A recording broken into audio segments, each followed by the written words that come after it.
Hey there, welcome to Broderos. Tonight, we've got hours of chilling horror stories combined with soothing rain sounds to help you relax and sleep. Before you drift off, leave a comment below and let us know where you're listening from and what time it is.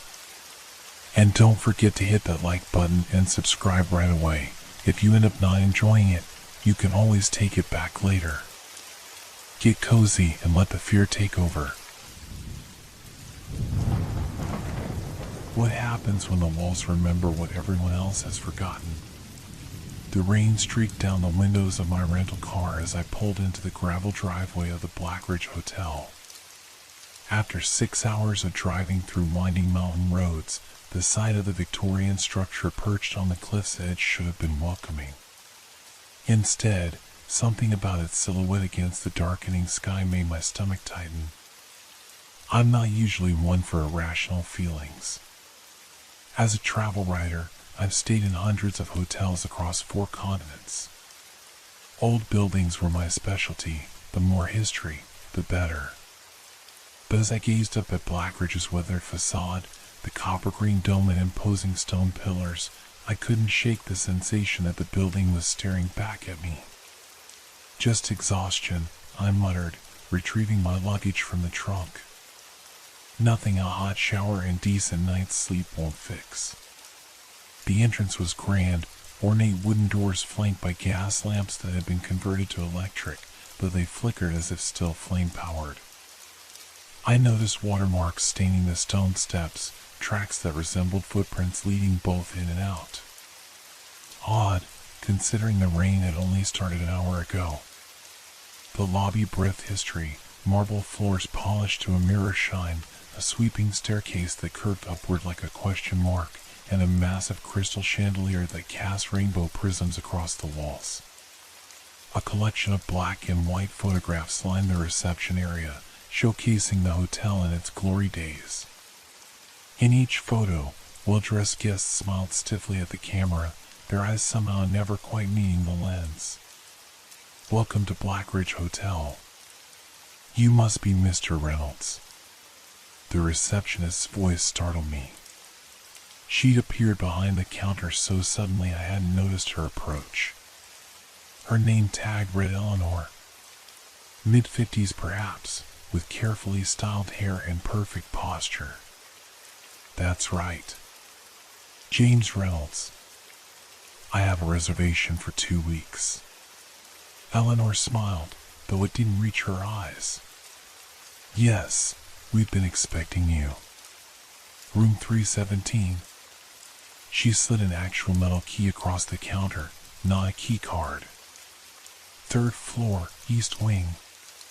Best views in the house. Perfect for my article, I said. I understand this place has quite the history. Something flickered across Eleanor's face, hesitation, concern, but it vanished so quickly I might have imagined it. 128 years of history, she replied, though some stories are best left in the past. I raised an eyebrow, but she had already turned away to fetch a map of the hotel.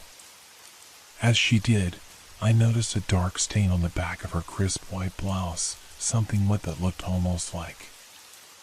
I blinked, and it was gone. Dinner is served until 9 in the main dining room, Eleanor continued, circling locations on the map. Breakfast begins at 7. The West Wing is closed for renovations, so please respect the barriers. Is there anything else you need? I wanted to ask what she'd meant about stories best left in the past, but fatigue was settling into my bones. No, that should be fine. The elevator is just past the staircase. Enjoy your stay, Mr. Reynolds. The elevator was an antique cage-style contraption that groaned with every floor. As I ascended, the temperature dropped noticeably. I pulled my jacket tighter, blaming poor insulation in the old building, though the cold felt somehow directed, like someone had breathed down my neck. Room 317 was at the end of a long corridor.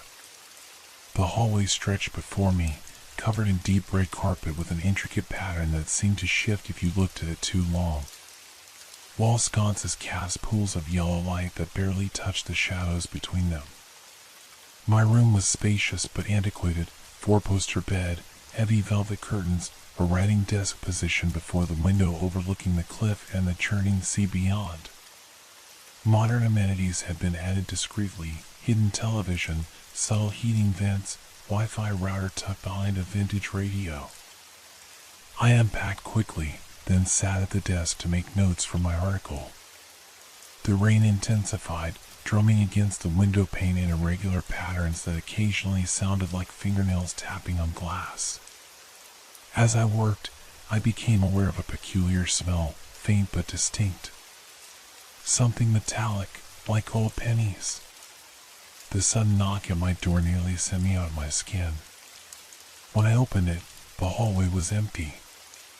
Just the red carpet and yellow light stretching in both directions. "Hello?" My voice sounded smaller than intended. No response. I was about to close the door when I noticed something on the carpet, a wet footprint. Small, like a woman's bare foot. As I stared, another appeared beside it, as if an invisible person were stepping forward. Then another. And another, moving toward the stairwell. I stood frozen, rational explanations deserting me. The footprints continued to appear, one after another, water darkening the carpet in the shape of delicate feet. Then, just before they reached the stairs, they stopped and turned to face me. I slammed the door shut, heart hammering against my ribs. I pressed my back against the wood, listening for what? Footsteps? Breathing? Nothing came except the persistent rain and the distant moan of wind through the building's old bones. "Get it together, James," I whispered. Fatigue and an overactive imagination, the writer's curse. I decided to head down for dinner, convinced that food and human company would dispel whatever unease had settled over me. As I reopened my door, the hallway was empty. The carpet was dry, showing no evidence of the wet footprints I'd seen moments before. That night, I dreamed of a woman walking the cliffs outside the hotel, her white dress billowing in the storm, tears mixing with rain on her face as she gazed up at my window. In my dream, I raised my hand to wave, and she raised hers in mirror response, except hers was dripping red, leaving crimson trails down her pale arm. I woke to the sound of someone weeping. The digital clock on the nightstand read 3:17 a.m. The sound seemed to come from everywhere and nowhere, a woman's soft sobbing that filled the room like mist. When I switched on the lamp, silence fell immediately. But on the mirror across from my bed, visible in the sudden light, were what looked like tear tracks, with streaks running down the glass as if someone had been crying against it. As I watched, horrified, they slowly dried, disappearing before my eyes until only clean glass remained. But the metallic smell had returned stronger than before, and when I finally found the courage to approach the mirror, I saw tiny red flecks at its base, like droplets of blood. The rest of the night I spent wide awake, telling myself that in the morning I would demand answers, or perhaps a different hotel altogether. But deep down, I knew I wouldn't leave. Something about this place had hooked itself into me, and like the phantom woman of my dreams, I was already following invisible footprints toward wherever they might lead. Have you ever felt a place trying to tell you something? Morning arrived with deceptive brightness, sunshine streaming through the gaps in the heavy curtains as if the previous night had been nothing but an overactive imagination. I examined the mirror, clean, without a trace of tears or blood. Had I dreamed it all? The rational part of my brain insisted I had, yet the unease lingered like a bad aftertaste. I headed down to breakfast, determined to learn more about Blackridge Hotel's history.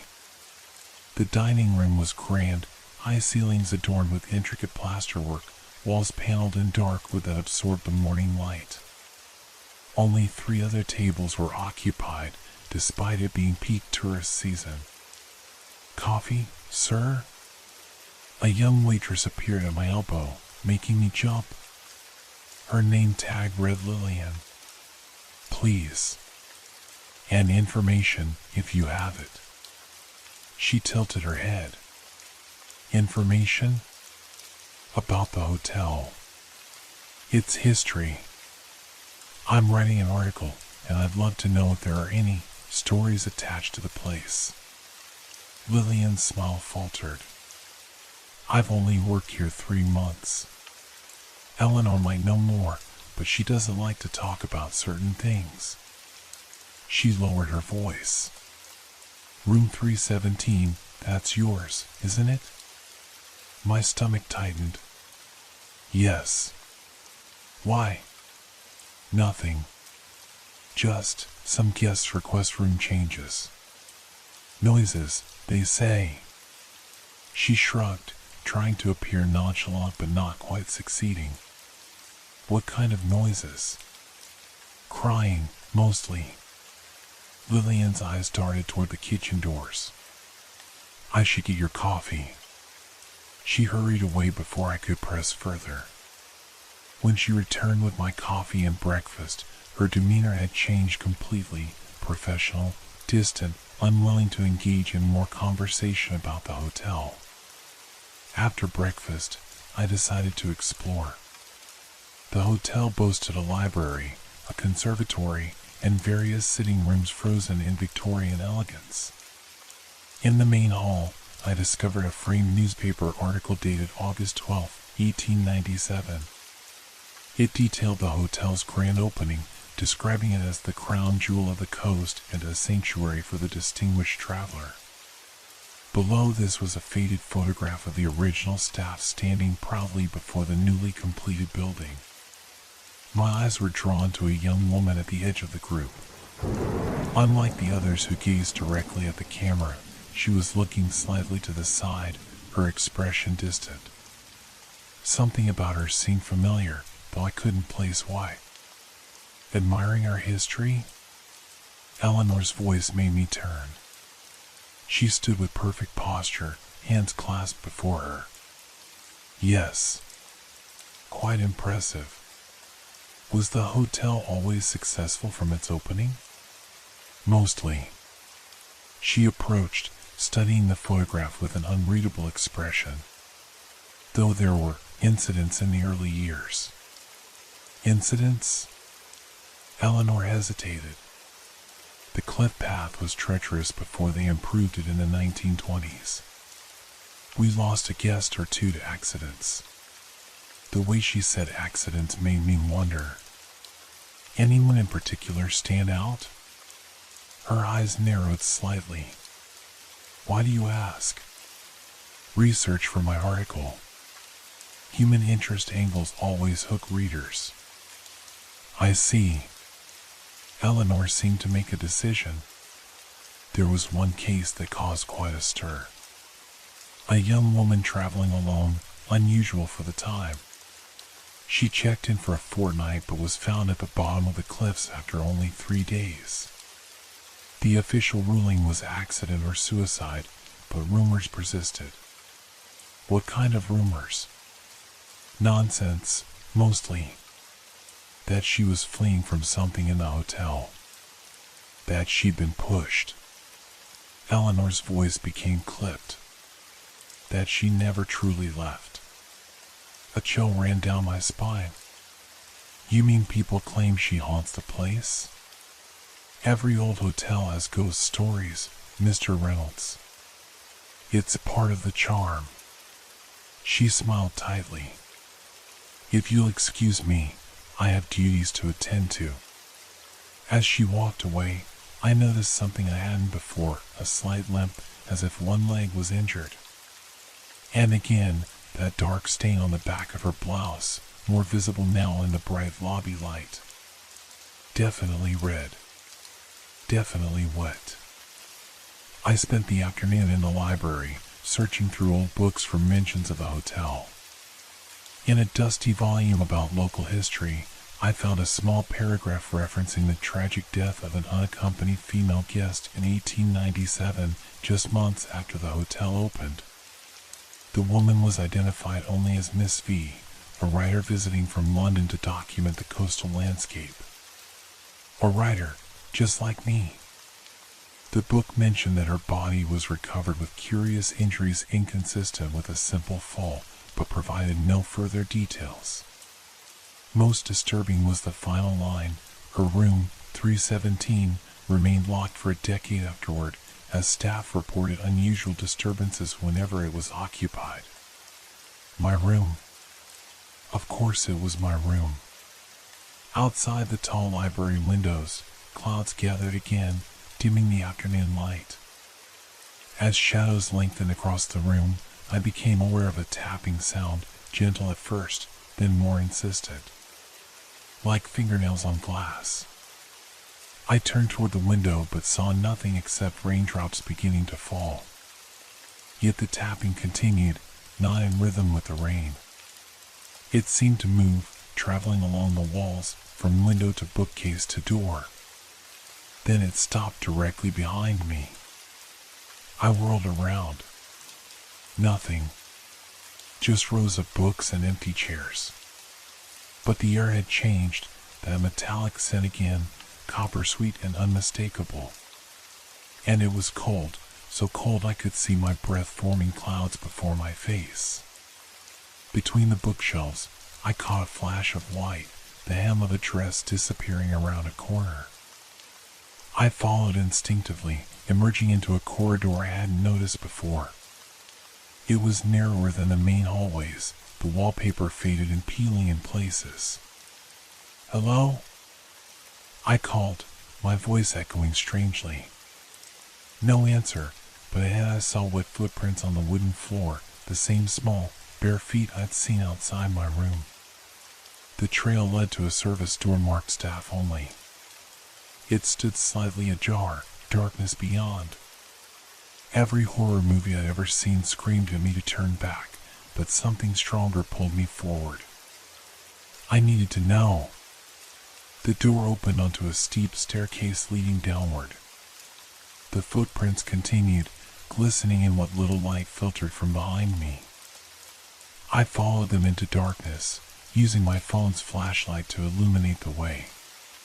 The stairs ended in a narrow corridor that smelled of damp stone and age. The foundations of a hotel, perhaps. The footprints led to another door, this one made of heavy wood bound with iron.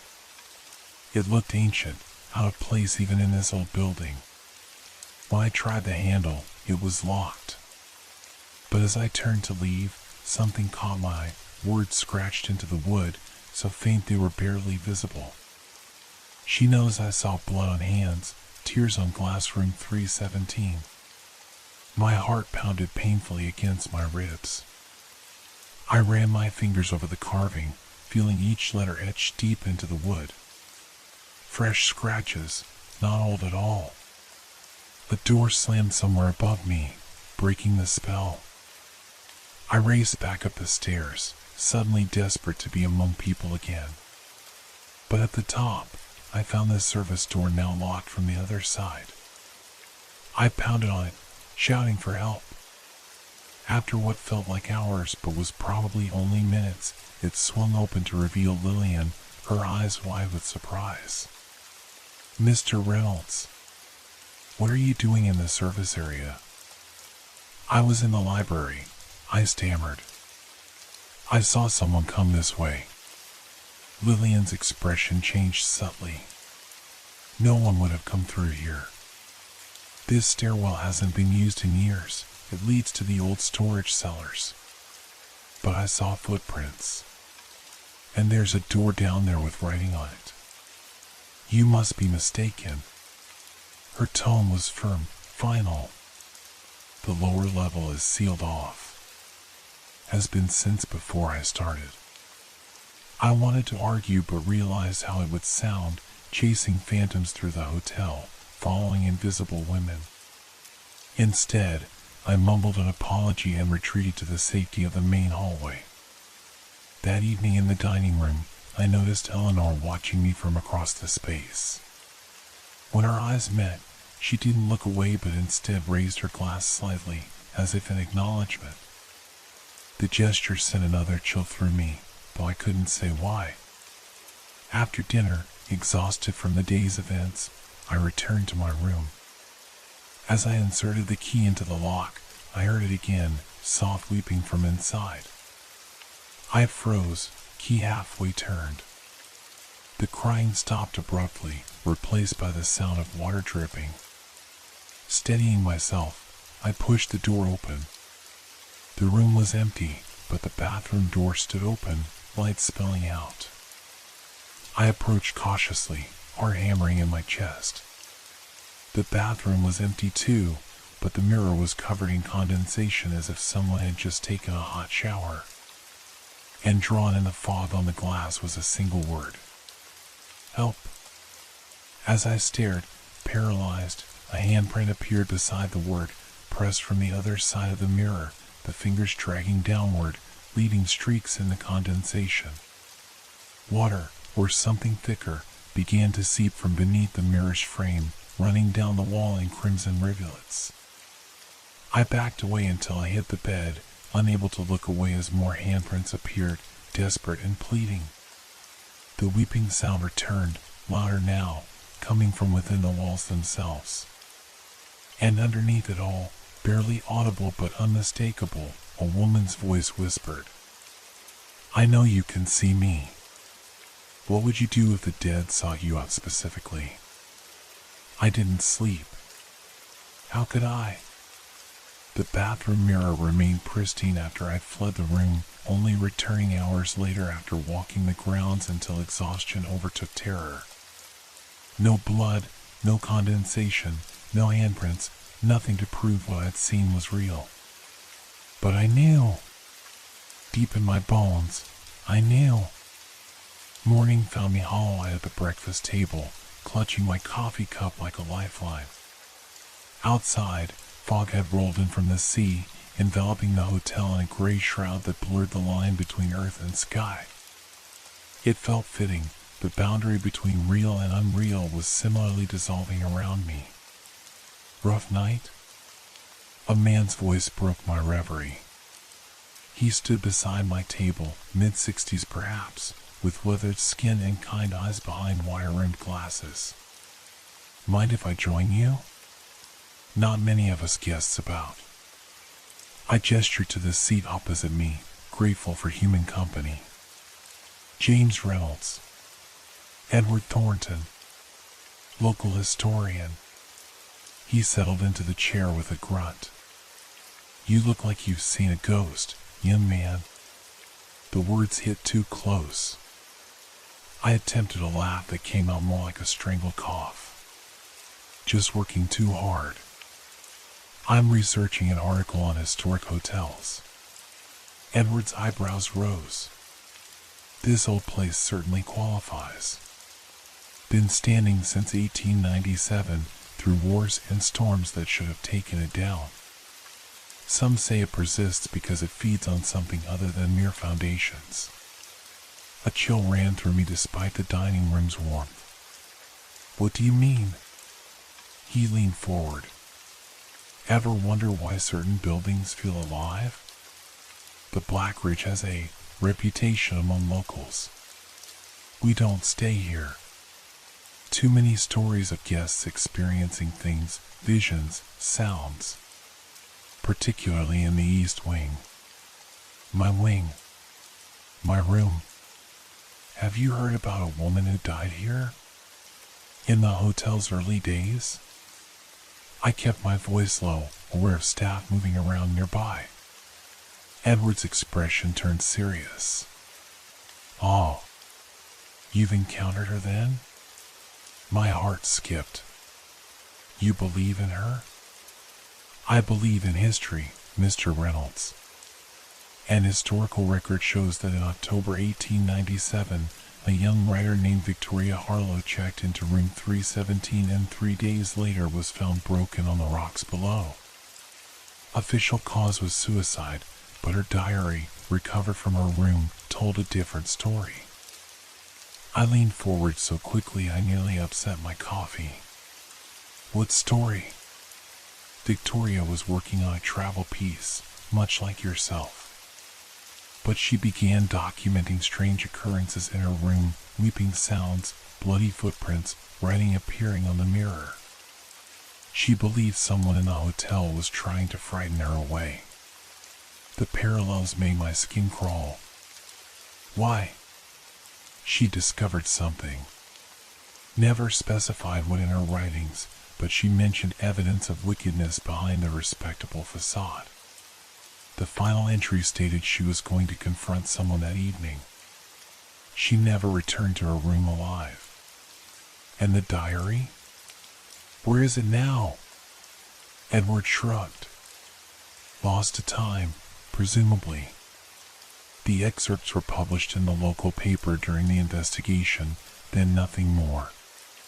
The hotel nearly closed from the scandal but was saved when the original owner sold it to a new proprietor, a widow named Eleanor Price. The coffee turned bitter in my mouth. Eleanor? Yes. From what I've read, she ran this place with an iron fist for nearly 40 years. Quite remarkable for a woman in that era. He glanced at his watch. Ah, I have an appointment at the Historical Society. Good luck with your article, Mr. Reynolds. He rose and clasped my hand, his grip surprisingly cold, before limping slightly toward the exit. Limping. Like Eleanor did now. I spent the morning in town, searching local archives for information about Victoria Harlow and Eleanor Price. The librarian directed me to microfiche records of newspapers from 1897 through 1930. Hours later, my eyes burning from strain, I pieced together fragments. Victoria Harlow, 28, promising travel writer for London publications. Checked into Blackridge Hotel on October 10th, found dead October 13th. A photograph showed a striking woman with intense eyes and a determined expression, the same woman from the edge of the staff photograph, I was certain, but that made no sense if she'd been a guest. Eleanor Price appeared in a later article, described as the savior of Blackridge Hotel when she purchased the failing business in 1898. Her photograph showed a severe-looking woman of perhaps 40, her hair pulled tight, her posture perfect. Something about her eyes reminded me of the current Eleanor, though they couldn't possibly be the same person. Most disturbing was an article dated October 1898, exactly 1 year after Victoria's death. A maid had reportedly fled the hotel, claiming to have seen Miss Harlow's bloody specter in room 317, writing endlessly in a diary that disappeared when approached.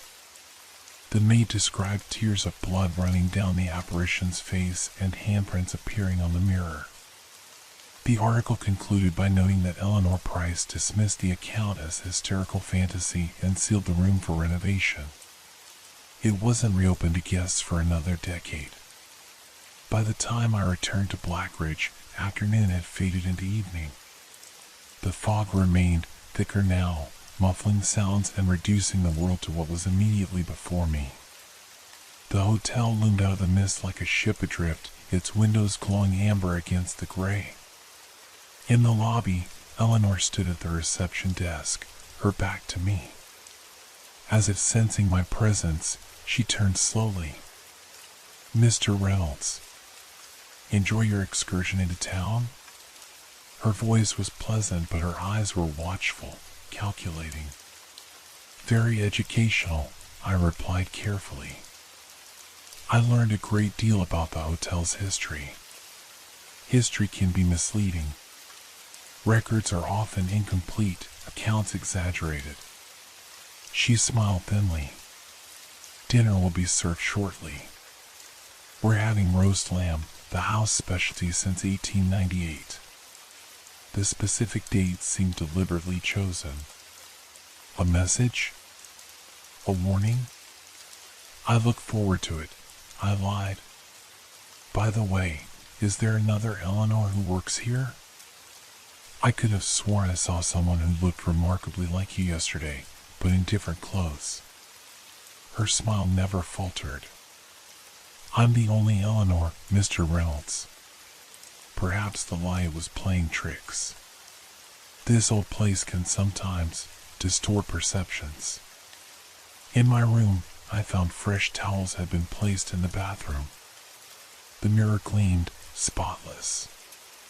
Nothing seemed disturbed, yet everything felt wrong, as if the air itself had been rearranged in my absence. I showered quickly, keeping my eyes averted from the mirror, half convinced that looking too long might reveal something watching from the other side. As steam filled the small space, I hurried to finish before condensation could form on the glass. Too late. As I reached for a towel, I glimpsed movement in the mirror. Through the fog on the glass, a face was taking shape, not my reflection, but a woman's features forming in the condensation as it pressed from behind. Eyes wide with fear or warning. Mouth opening to speak. I fled the bathroom, heart pounding. From behind the closed door came the sound of a hand sliding down glass, then tapping, 3 distinct knocks that vibrated through the wood. At dinner, I couldn't eat. The lamb sat congealing on my plate as I scanned the nearly empty dining room. Only 4 other guests were present, all seated far apart, none making conversation. All older, all dining alone. All watching me with occasional sideways glances. Lillian served with mechanical efficiency, her earlier friendliness entirely gone. When she poured my water, I noticed a small rust-colored stain on the cuff of her white sleeve. "Are you all right, Lillian?" I asked quietly. She didn't meet my eyes. "Perfectly fine, sir." "Your sleeve, it looks like blood." Her hand jerked, nearly spilling the water. "It's nothing. Kitchen accident." "Lillian," I lowered my voice further, "has anything strange happened to you here? Anything with room 317? Her eyes darted around the room, checking who might be listening. "I can't talk about that. Please. I think I'm losing my mind." Something in my tone reached her. She leaned down, pretending to adjust the silverware. "Meet me by the library at 11. I get off then." Then louder, "Would you care for dessert, sir?" I forced myself to wait in my room until nearly 11, avoiding the bathroom entirely. Every creak of the old building set my nerves jangling. Twice I heard footsteps pass my door, pausing briefly before continuing. Once, I could have sworn I heard a woman humming softly, an old melody that raised goosebumps on my arms. At 10:55, I slipped into the hallway. The hotel was eerily silent, the other guests presumably retired for the night. The red carpet seemed darker in the dim light, its pattern writhing like living things beneath my feet. The library was empty, gas lamps turned low, casting long shadows among the bookshelves. I waited, checking my watch repeatedly as minutes ticked past 11. Had Lillian changed her mind? At 11:15, the door opened. I turned expectantly, relief washing over me, then froze. It wasn't Lillian. It was Eleanor. Mr. Reynolds. Doing some late-night reading? Her voice was silk over steel. "Just admiring the collection," I stammered. "Indeed." She glided into the room, her movements fluid yet somehow wrong, as if her body were being piloted by something that didn't quite understand how joints should work.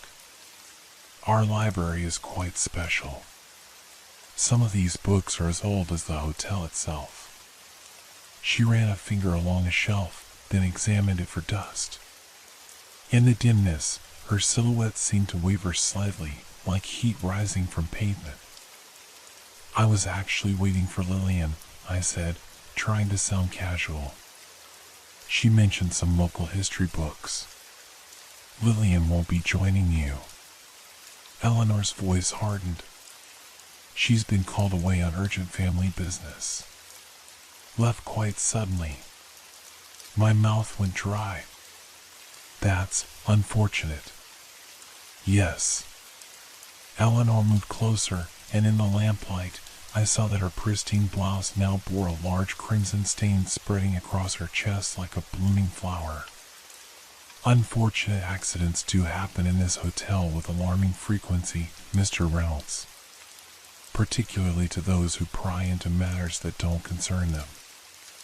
I backed away, bumping into a bookshelf.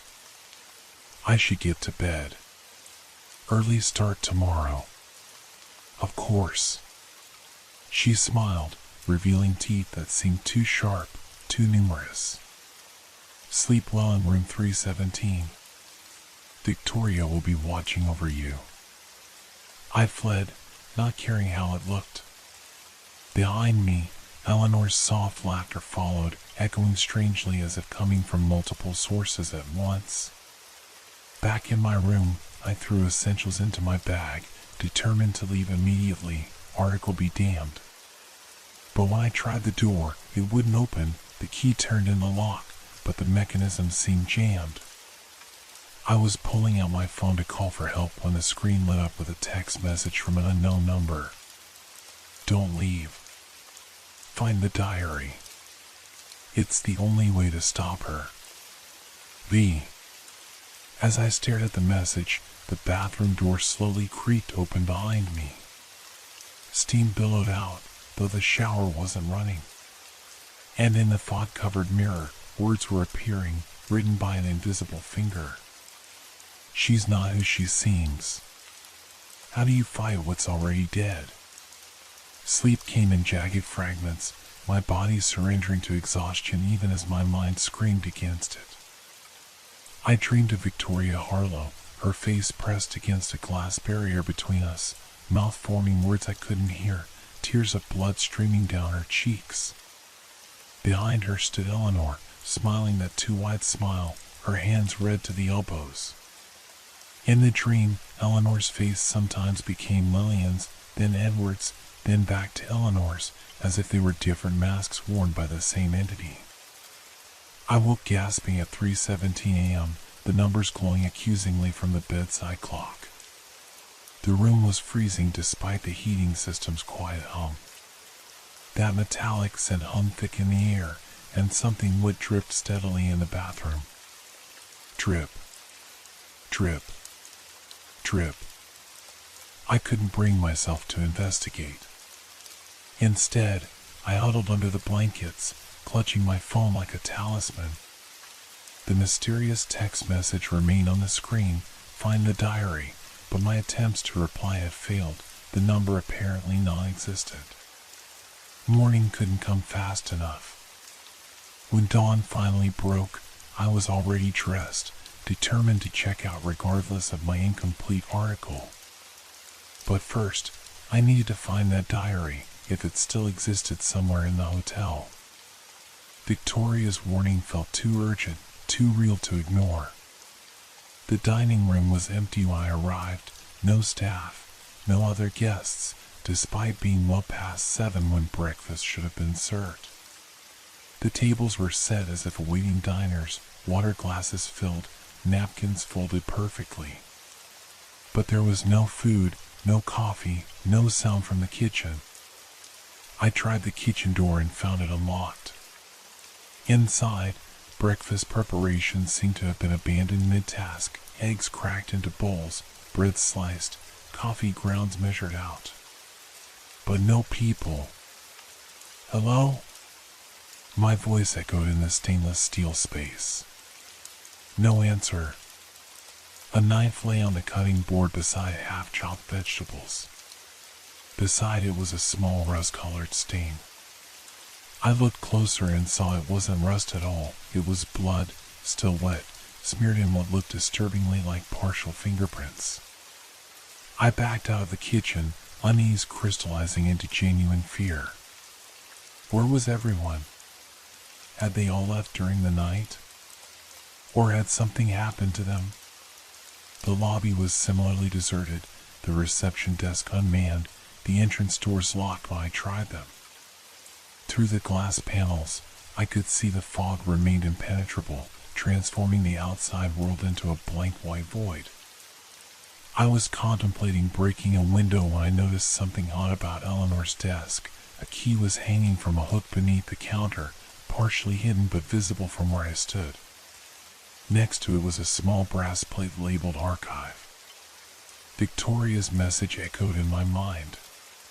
Find the diary. Could it be in the hotel's archive? The key opened a door behind the reception area that led to a cramped office. Filing cabinets lined one wall, and a computer sat on a desk cluttered with papers. But what caught my attention was a trapdoor in the floor, secured with a padlock. The key didn't fit this lock, but after some searching, I found a small key in the desk drawer that did. The trapdoor opened with a groan of protest, revealing steep stairs descending into darkness. My phone's flashlight illuminated rough stone walls as I made my way down.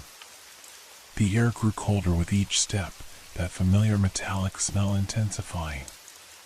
At the bottom was a narrow corridor, not the one I'd followed during my earlier exploration, but similar in its ancient construction. The beam of light revealed shelves built into the walls, laden with boxes, ledgers, and loose papers.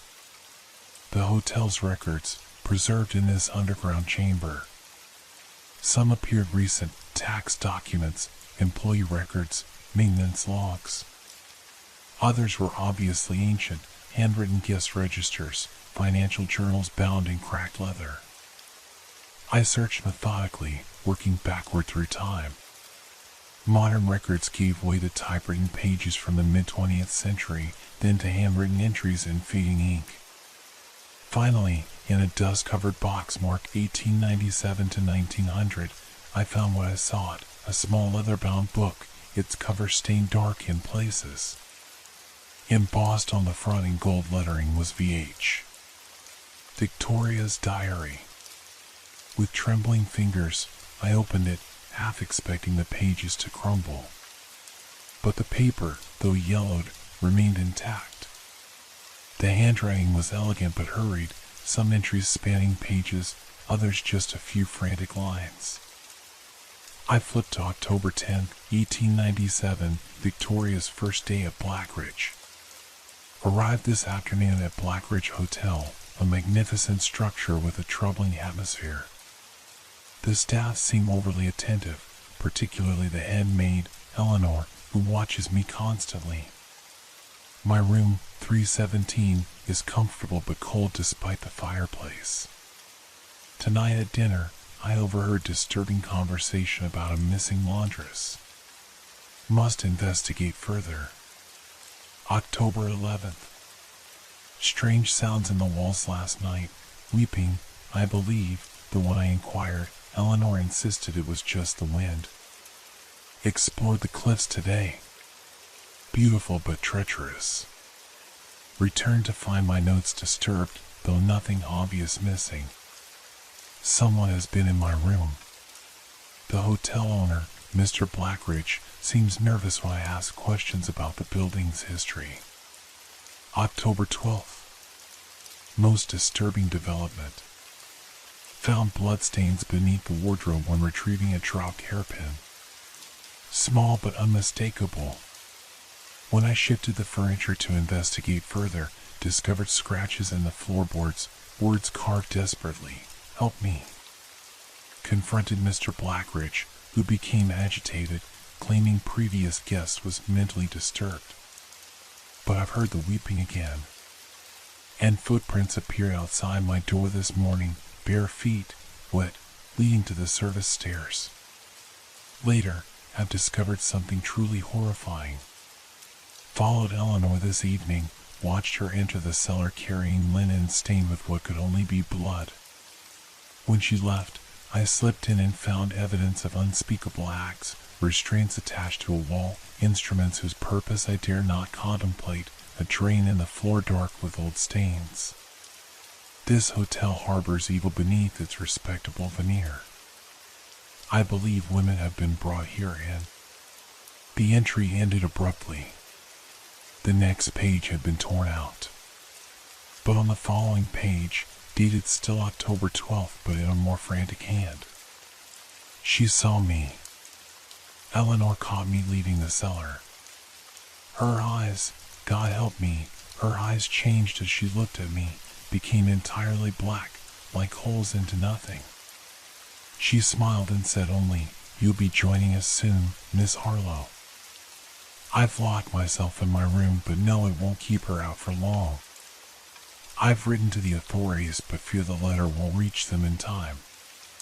If anyone finds this diary, Eleanor is not human.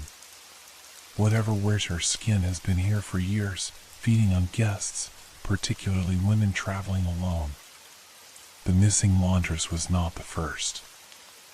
I will try to escape tonight via the cliffs rather than risk the main staircase where she waits. The final entry, scrawled hastily on October 13th. Dawn approaches.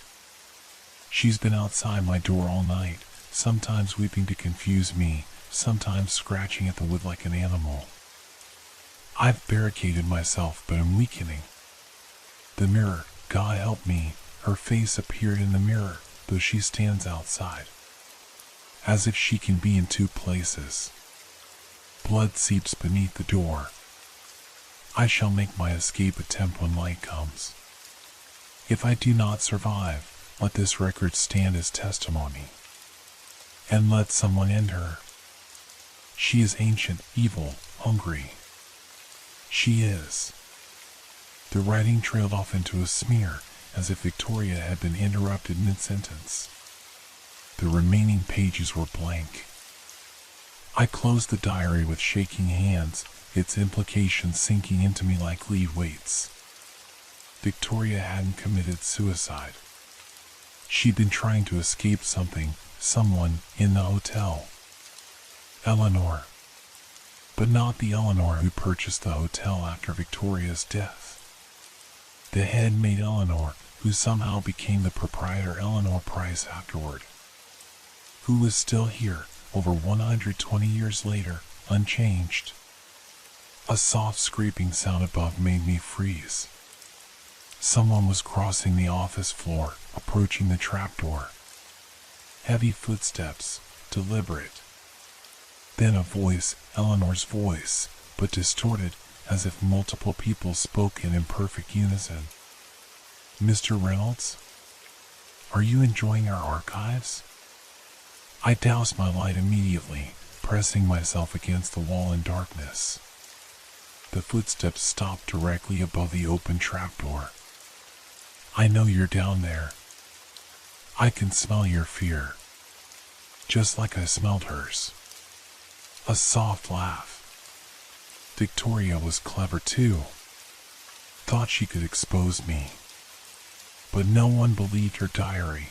It was dismissed as the ravings of a suicidal woman.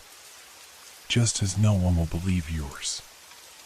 A foot appeared on the top step, a bare foot, pale in the dim light filtering from above. It was followed by another, descending slowly, deliberately. But as the figure came into view, I had to stifle a gasp. It wasn't Eleanor. It was Lillian. Yet she moved like Eleanor, spoke with Eleanor's cadence layered beneath her own voice. And her eyes, completely black, pupil and iris and white all subsumed by darkness. "You shouldn't have come looking, James." My name in that double voice sent ice through my veins. Curious writers are my favorite, though. So many questions. Such rich imaginations. The fear tastes sweeter.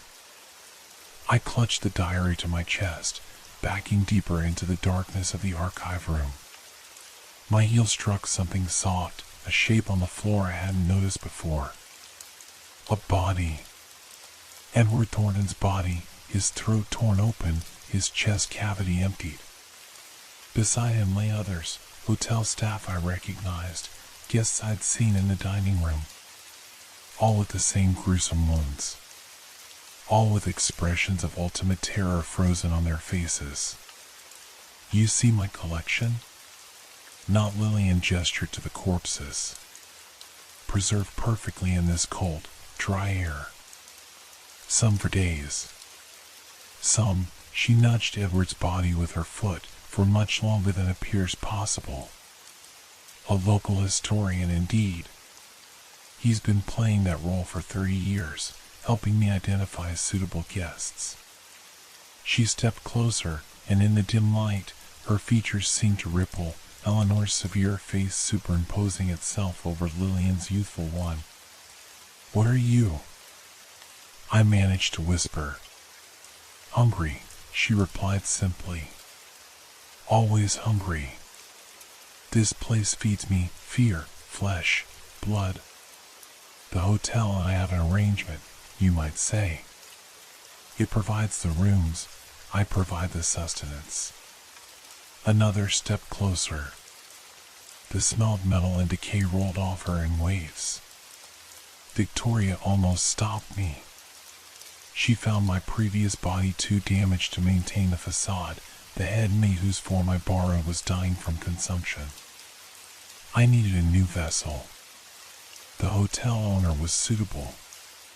Her face shifted again, briefly becoming that of a severe Victorian man before settling back into the Eleanor/Lillian hybrid. After Victoria's unfortunate accident, I became Eleanor Price, grieving widow with means to purchase a struggling hotel. Convenient, wouldn't you say? She was within arm's reach now. I pressed back against the shelves, feeling blindly for anything I could use as a weapon. Every few decades, I must change again. Become someone new. Lillian has such promising youth, don't you think? Though I'll miss Eleanor's authority. Perhaps I'll be both for a while. The night manager and the day manager. Different shifts. She laughed, the sound echoing wrongly in the small space. My hand closed around something heavy on the shelf, an old brass paperweight. Not much, but better than nothing. "Victoria is trying to help you," the creature said conversationally. "She's been trying to help guests for over a century. Warnings in mirrors, footprints leading away from danger. But they rarely understand in time. You might have, though. You're special that way. She's still here." The realization hit me. "You're keeping her here." Not Lillian smiled, revealing teeth that had elongated into needle-like points. "The hotel keeps what it wants.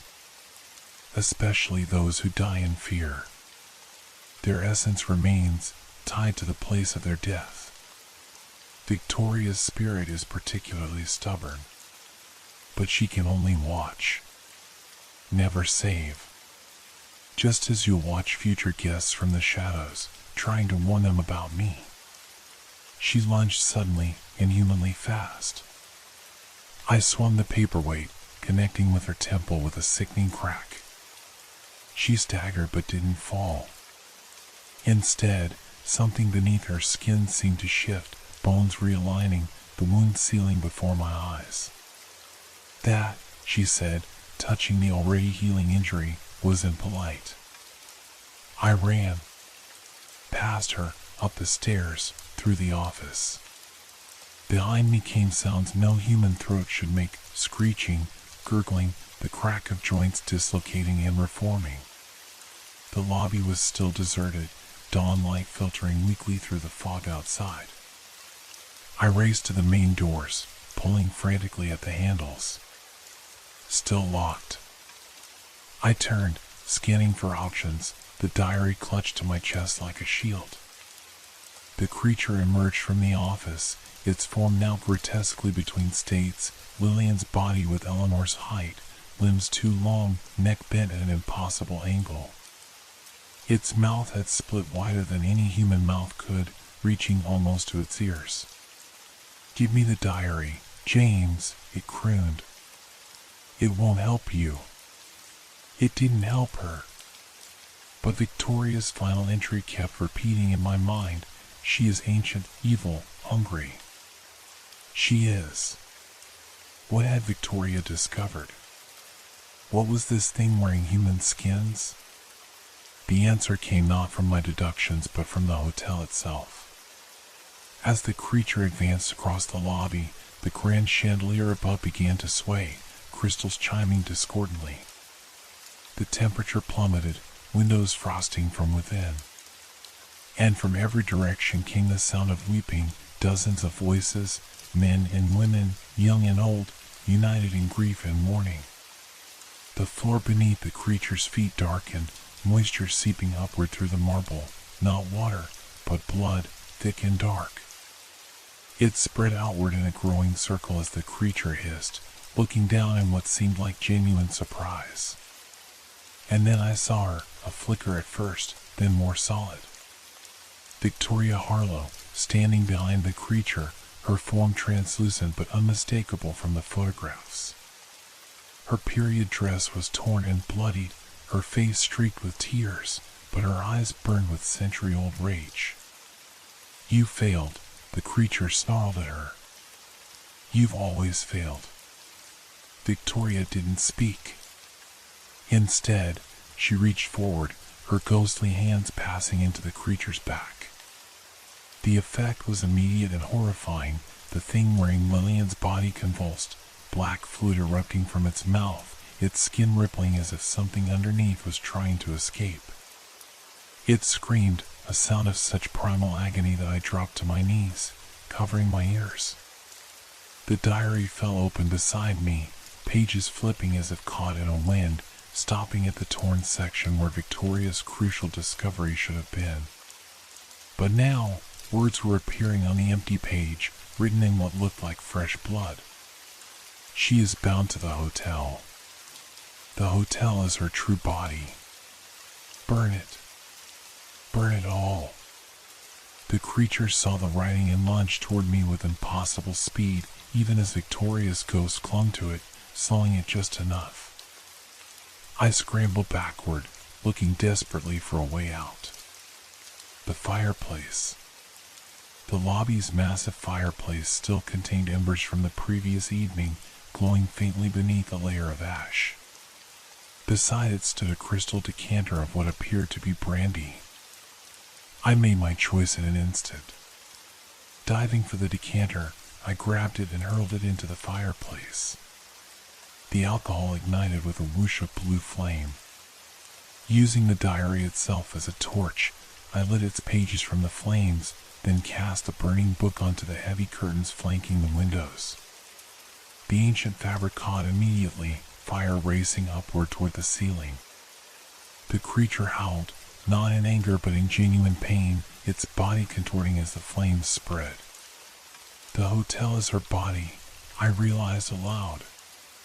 She's not possessing people, she's extending herself through them. Like appendages. The sprinkler system remained ominously inactive as the fire spread. Of course, the creature wouldn't allow its body to have functioning defenses against its only weakness. Not Lillian collapsed to her knees, black fluid now pouring from every orifice. Around her, more ghostly figures were appearing, men and women in clothing from different eras, all bearing wounds similar to those I'd seen on the bodies in the cellar. All victims, gathered to witness their tormentor's end. "You'll die too," the creature gasped, its voice now a broken whisper. The doors are locked. The windows sealed. Victoria's ghost approached me, her form growing more solid as the creature weakened. She pointed toward the grand staircase, then made a braking motion with her hands. The window at the landing, I understood. "It's not sealed?" She nodded once, then turned back to the writhing creature, joining the circle of spirits now closing in around it. I ran for the stairs as fire consumed the lobby. Smoke billowed upward, following me as I took the steps two at a time. At the landing stood a tall arched window overlooking the cliff and the sea beyond. Below, rocks waited, the same rocks that had claimed Victoria's life. But the window was indeed unlocked, opening with a shriek of disused hinges when I forced it. Behind me, the hotel was transforming as it burned, walls rippling like skin, stairs flexing like muscle, the very structure revealing its true organic nature as the flames stripped away its disguise. And from below came a final, building scream, not just the creature's voice now but the combined wail of the hotel itself as the fire reached its heart. I didn't hesitate. As the landing floor began to split and curl like burning flesh, I climbed through the window onto the narrow ledge beyond. The drop to the ground wasn't survivable, but to my left, a maintenance ladder descended to a lower roof. As I reached for it, something grabbed my ankle, a hand extending from the window frame itself, the wood splitting to reveal fingers and nails. The hotel's last desperate attempt to claim me. I kicked free and jumped for the ladder, catching it as the section of ledge I'd been standing on tore away completely. Below me, the lower sections of the hotel had become unrecognizable, less architecture now than writhing, burning tissue. The climb down was a nightmare of smoke and heat, but eventually I reached the ground, stumbling away from the conflagration toward the cliff path. The fog was lifting, burned away by the intensity of the fire, revealing the blue sea beyond. From this vantage, I could see Blackridge Hotel in its death throes, windows bursting, walls collapsing inward, the entire structure seeming to shrink in on itself as if being devoured from within. And rising above it, dissipating into the brightening sky, were countless wispy forms, the spirits of its victims finally freed. One remained longer than the others, hovering near where I stood. Victoria, her form growing fainter by the second, but her expression peaceful now. She raised a hand in farewell, then simply faded into the morning light. By the time emergency vehicles arrived, summoned by the visible smoke from town, nothing remained of Blackridge Hotel but a smoldering stone foundation and a few blackened timbers. No bodies were recovered, not the guests, not the staff, not the creature that had worn their forms. All consumed in the purifying fire. I told authorities a simpler story, awakening to smoke, finding exits blocked, escaping through a window. They had no reason to doubt me, especially when investigators discovered the building had lacked proper fire suppression systems despite recent inspections claiming otherwise. What I didn't tell them, in the ambulance, as paramedics treated my minor burns and smoke inhalation, I glimpsed my reflection in a metal surface. Just for a moment, superimposed over my own face, I saw Victoria's features, not frightened now, but resolute. And I knew with terrible certainty that while the hotel creature was destroyed, something of this place would persist. That other ancient, hungry things might exist in other seemingly innocent locations. And that sometimes, the only warning comes from those who've already fallen victim, if only we learn to see the signs. Even now, months later and miles away, I sometimes wake at exactly 3:17 a.m., the taste of metal in my mouth. And in mirrors caught at just the right angle, I occasionally glimpse a woman's face behind my shoulder, her lips forming words I'm still trying to understand. Be watchful, I think she's saying. There are more of them. And I believe her. What happens when you survive the unsurvivable? 6 months have passed since I escaped the burning remains of Blackridge Hotel. 6 months of therapy, medications, and concerned looks from friends who believe I suffered nothing more than trauma from a horrific fire. 6 months of trying to convince myself they're right. But I know better. My apartment in Boston feels foreign now, sterile and impersonal despite having lived here for years before my fateful assignment. I've redecorated twice, trying to create a space that feels safe, but nothing helps. The walls seem too thin, the ceilings too low. Sometimes I catch myself pressing a palm against the plaster, half expecting it to pulse with hidden life beneath. I never wrote the article about historic hotels. Instead, I took a leave of absence that has stretched into a resignation. How could I possibly write travel pieces now, encouraging readers to venture into unknown buildings, to sleep in ancient rooms where the walls might be something else entirely? My editor thinks I'm suffering from PTSD, a reasonable assumption given what he believes happened. The official report concluded that faulty wiring in the century-old structure had sparked the blaze. The unusual absence of bodies was attributed to the fire's extraordinary heat, which investigators claimed had completely consumed organic material.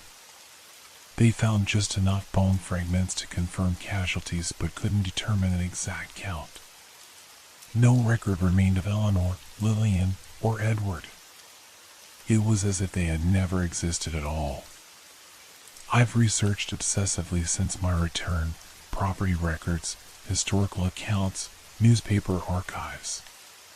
Blackridge Hotel's paper trail is suspiciously incomplete, with ownership changes poorly documented and staff records virtually non-existent. I found only 3 photographs of the building online, all exterior shots from tourism websites that have since disappeared. Most disturbing was my discovery that Blackridge wasn't unique. I've identified 7 other structures across North America and Europe with similar patterns: century-old buildings with revolving ownership, mysterious disappearances, and reports of weeping heard within walls. 2 were destroyed by fire in the past decade. 5 still stand. Tonight marks exactly 6 months since the fire. I sit at my desk, surrounded by research materials, a half-empty bottle of whiskey beside me, a new habit I'm not proud of but can't seem to break. The clock reads 3:12 a.m. 5 minutes until the time that has haunted me since Blackridge.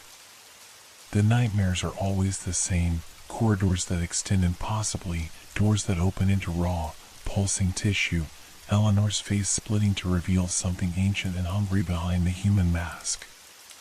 And always, Victoria trying to warn me, her bloody tears falling upward against gravity, her lips forming words drowned out by the hotel's rumbling heartbeat. 3:13 a.m. I've been seeing her more frequently while awake, not just in mirrors now, but reflected in windows, in the black screen of my powered-down television, in the polished surface of my coffee table. Never directly, always in reflection. Always with the same urgent expression. 3:14 a.m. My research notes contain a theory. What if these buildings, Blackridge and others like it, are merely appendages of something larger? What if the creature I encountered wasn't destroyed but merely lost one extension of itself? What if there's a network of these things, ancient and patient, feeding on human fear and flesh across centuries? 3:15 a.m. The temperature in my apartment has dropped suddenly. My breath forms clouds before my face. The whiskey in my glass has developed a thin layer of ice, though I added no cubes. 3:16 a.m. The mirror on my wall no longer reflects my apartment. Instead, it shows a stone chamber I've never seen before, ancient, lit by torches, the walls carved with symbols that hurt my eyes to look upon directly. In the center stands an altar, and upon it lies a book bound in what can only be human skin. Victoria stands beside the altar, more solid than I've ever seen her, her period dress now clean and proper, her face unmarked by tears or blood. She looks directly at me and speaks for the first time, her voice clear despite coming through the barrier of the mirror. They're older than humanity, James. They were buildings before we knew how to build. They taught us architecture by showing us their bodies, disguised as shelters. We've lived inside them for millennia, never knowing. 3:17 a.m.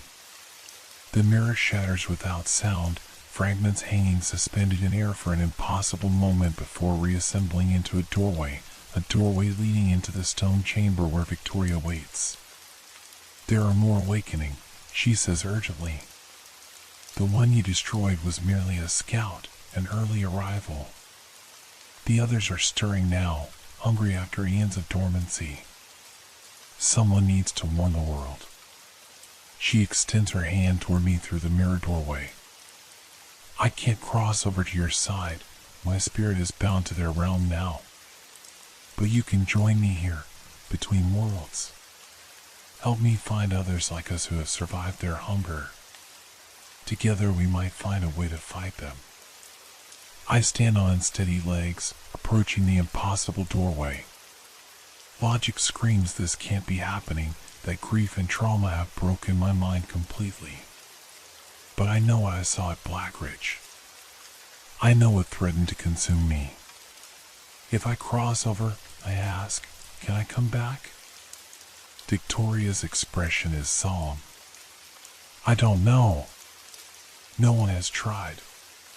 But if you stay in your world, they will eventually find you. The one you encountered marked you somehow. The others will sense it, they're connected across space and time. As if confirming her words, my phone chimes with a text message. It's from my former editor. Great news! Value exclusive reservation at historic Burlington Manor for travel series Comeback Piece. 300 plus years old, recently renovated. Reopening next week after 30-year closure. You get first stay in room 317. Say yes? The number can't be coincidence. Room 317. Always 317. My hands shake as I set down the phone without responding. Through the mirror doorway, Victoria watches me with understanding in her eyes. They're inviting you in, she says softly, making it easy to walk willingly into another mouth. I approach the mirror until I'm close enough to feel cold air rushing through from the other side. The stone chamber beyond seems more real than my apartment now, solid and ancient, while my familiar surroundings feel increasingly insubstantial, like a stage set that could be struck at any moment. If I come with you, I say, what can we actually do? You've been trying to warn people for over a century. Before, I was alone. Weak. Just one voice crying out against their hunger. Victoria's expression hardens with determination. But there are others like us now, survivors who glimpse the truth. I've found some already in this in-between place. With enough of us, with what you've learned about their nature, perhaps we can do more than warn. Perhaps we can fight. My phone chimes again. Another text from my editor. Contractor working on Burlington Manor found something odd sealed in west wall. Old diary, looks 18th century. Mentioned your interest in hotel histories. They're holding it for you. The west wall. A diary. History repeating with terrible precision. I make my decision. As I step toward the mirror doorway, the glass surface ripples like water. Behind me, I hear a sound that freezes my blood, wet, organic movement inside my apartment walls. The plaster bulges outward in places, forming shapes like pressing hands. A seam splits along my ceiling, revealing something dark and glistening within. They've found me already. I grasp Victoria's outstretched hand, solid despite her spectral nature, and let her pull me through the mirror. The sensation is like passing through ice water, a moment of unbearable cold and pressure before I emerge on the other side. The stone chamber surrounds me now, real and tangible. The mirror through which I entered shows my apartment, the walls now visibly pulsing, the ceiling splitting wider to reveal tooth-like protrusions descending from the gap. Something had been growing inside my home, disguised as ordinary architecture, waiting for the right moment to reveal itself. We must hurry, Victoria says, still gripping my hand. There are others waiting to meet you, a professor from Vienna who escaped a university library in 1974, a lighthouse keeper from Maine who burned his tower in 2001, more every year as they awaken across the world. What is this place? I ask, following her deeper into the chamber as the mirror behind us clouds over, my apartment fading from view. A space between their world and yours, built long ago by those who first recognized the threat. She gestures to the wall carvings. Every symbol is a binding, a protection. They cannot reach us here. We pass through an archway into a larger space where other figures wait, men and women from different eras, all with the same haunted eyes I see in my own reflection. Some appear solid like Victoria and myself, others more translucent, as if not fully committed to this realm. "Welcome, James Reynolds," says an elderly man in outdated academic attire. "Victoria has told us of your encounter. You're the first in decades to destroy one of them completely." I need to know everything, I tell the assembled survivors. What they are, how they spread, how to recognize them before it's too late. "That's why we've brought you here," Victoria says. "To share what we know, to add your knowledge to ours. And then to send me back," I finish, understanding dawning. As a warning. She nods gravely. "If you're willing. Someone who knows the truth must return to warn others." The awakening is accelerating, dozens of these entities stirring simultaneously across the world for the first time in millennia. Why now? What's triggered them? The academic speaks up. "We believe they respond to certain conditions: global anxiety, widespread fear, humanity building faster and with less care for what might already occupy the spaces we claim. We've identified 43 active sites," adds a woman in 1950s clothing. "Buildings where the signs have begun, weeping in walls, blood from faucets, reflecting surfaces showing impossible spaces." I think of my editor's text, Burlington Manor with its 300-year history and recently completed renovations. Renovations that might have disturbed something ancient sleeping within its walls. How do I fight them if I go back? I ask. Victoria leads me to the altar where the skin-bound book lies open. This contains everything we've learned, their vulnerabilities, their habits, their hunger patterns. Memorize what you can. The knowledge can't cross back with you physically, but what you carry in your mind will remain. And if I choose not to return? If I stay here with you? Her expression softens. Then you'll be safe from them, but those you leave behind won't be. The choice must be yours, freely made. I place my hands on the ancient book, feeling its terrible warmth beneath my fingers. The pages contain diagrams of buildings that are simultaneously architecture and anatomy, floor plans overlaid with circulatory systems, load-bearing walls identified as spine and rib equivalents, foundations described as digestive chambers. How long do I have to decide? Time moves differently here, the academic explains. You can study as long as needed while only minutes pass in your world. I look around at the gathered survivors, people from across decades who gave up their lives to fight an enemy humanity doesn't even recognize. Then I think of my apartment, already transforming into something hungry. Of Burlington Manor preparing to reopen. Of how many other historic buildings might be something else entirely beneath their venerable facades. I'll go back, I say finally. But I'll need help recognizing the others when I find them. Victoria smiles for the first time, an expression of fierce approval. We can teach you to see them as they truly are. The skill will stay with you when you return. And how will I destroy them? Fire worked at Blackridge, but I can't go around burning down historic buildings without proof. Fire is effective, but not the only way. the lighthouse keeper says. There are subtler methods, structural weaknesses unique to each entity, ways to poison them slowly without risking human lives in the process. I spend what feels like weeks in that in-between place, learning everything the survivors can teach me, how to recognize the signs of an awakening building creature, how to disrupt their feeding patterns, how to hear the distinctive resonance their false walls produce when tapped correctly. I study the skin book until its terrible knowledge is burned into my memory. When the time comes to return, Victoria leads me back to the mirror portal. It now shows my apartment, seemingly normal again, the ceiling intact, the walls motionless. A trap reset. You won't be alone, she promises. We can't cross over completely, but we can still reach you through reflections, through dreams. We'll guide you when possible. I'll find the others, I vow. I'll stop them before they fully awaken.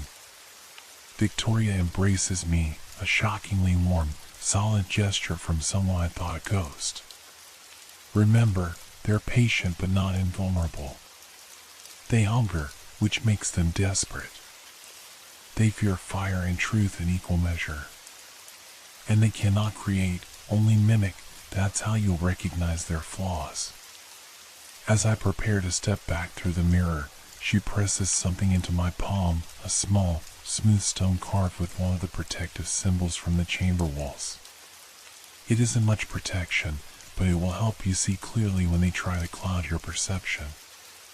She steps back. Begin with Burlington Manor.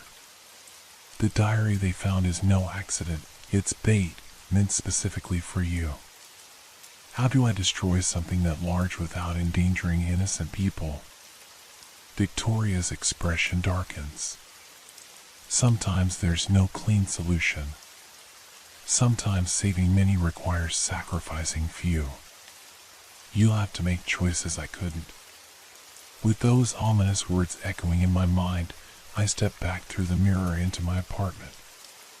The transition is jarring, from ancient stone to modern furnishings in a single disorienting step. The clock on my wall reads 3:20 a.m. Only 3 minutes have passed in this world. My phone chimes again. My editor. Booked you for Burlington Manor next Tuesday. Car service will pick you up at 8 a.m. This piece will relaunch your career, trust me. I pick up the phone and begin to type a response, the protective stone cool against my palm, Victoria's knowledge burning in my mind. Around me, my apartment walls remain still and innocent looking, but I know better now. I can see the subtle wrongness in the corner angles, can hear the almost imperceptible rhythm beneath the normal building sounds, a massive heartbeat, slow and ancient, biding its time. I'll be ready, I reply, knowing my editor will interpret it as simple professional preparation. But it's much more, a declaration of war against enemies older than civilization. Enemies that have been consuming us from within our own shelters since we first sought protection from the wild. As I send the message, my bathroom mirror briefly reflects not my tired face but Victoria's determined one. Her lips form words I can now understand perfectly. Remember, they are everywhere. Trust nothing with right angles. I nod to her reflection, our gazes meeting across the barrier between worlds. Then I turn to my research materials, begin sorting through them with new understanding. I have 6 days to prepare before Burlington Manor. 6 days to ready myself for confronting another ancient hunger hiding behind the respectable facade of architecture and history. In the walls around me, something shifts subtly, perhaps sensing my new knowledge, my new purpose. The sound is like a building settling, or like a predator changing position as it realizes its prey is no longer unknowing or defenseless. The hunt has begun. But this time, I'm not the quarry. I am the hunter. And I know exactly what lurks beneath the surface of our built world.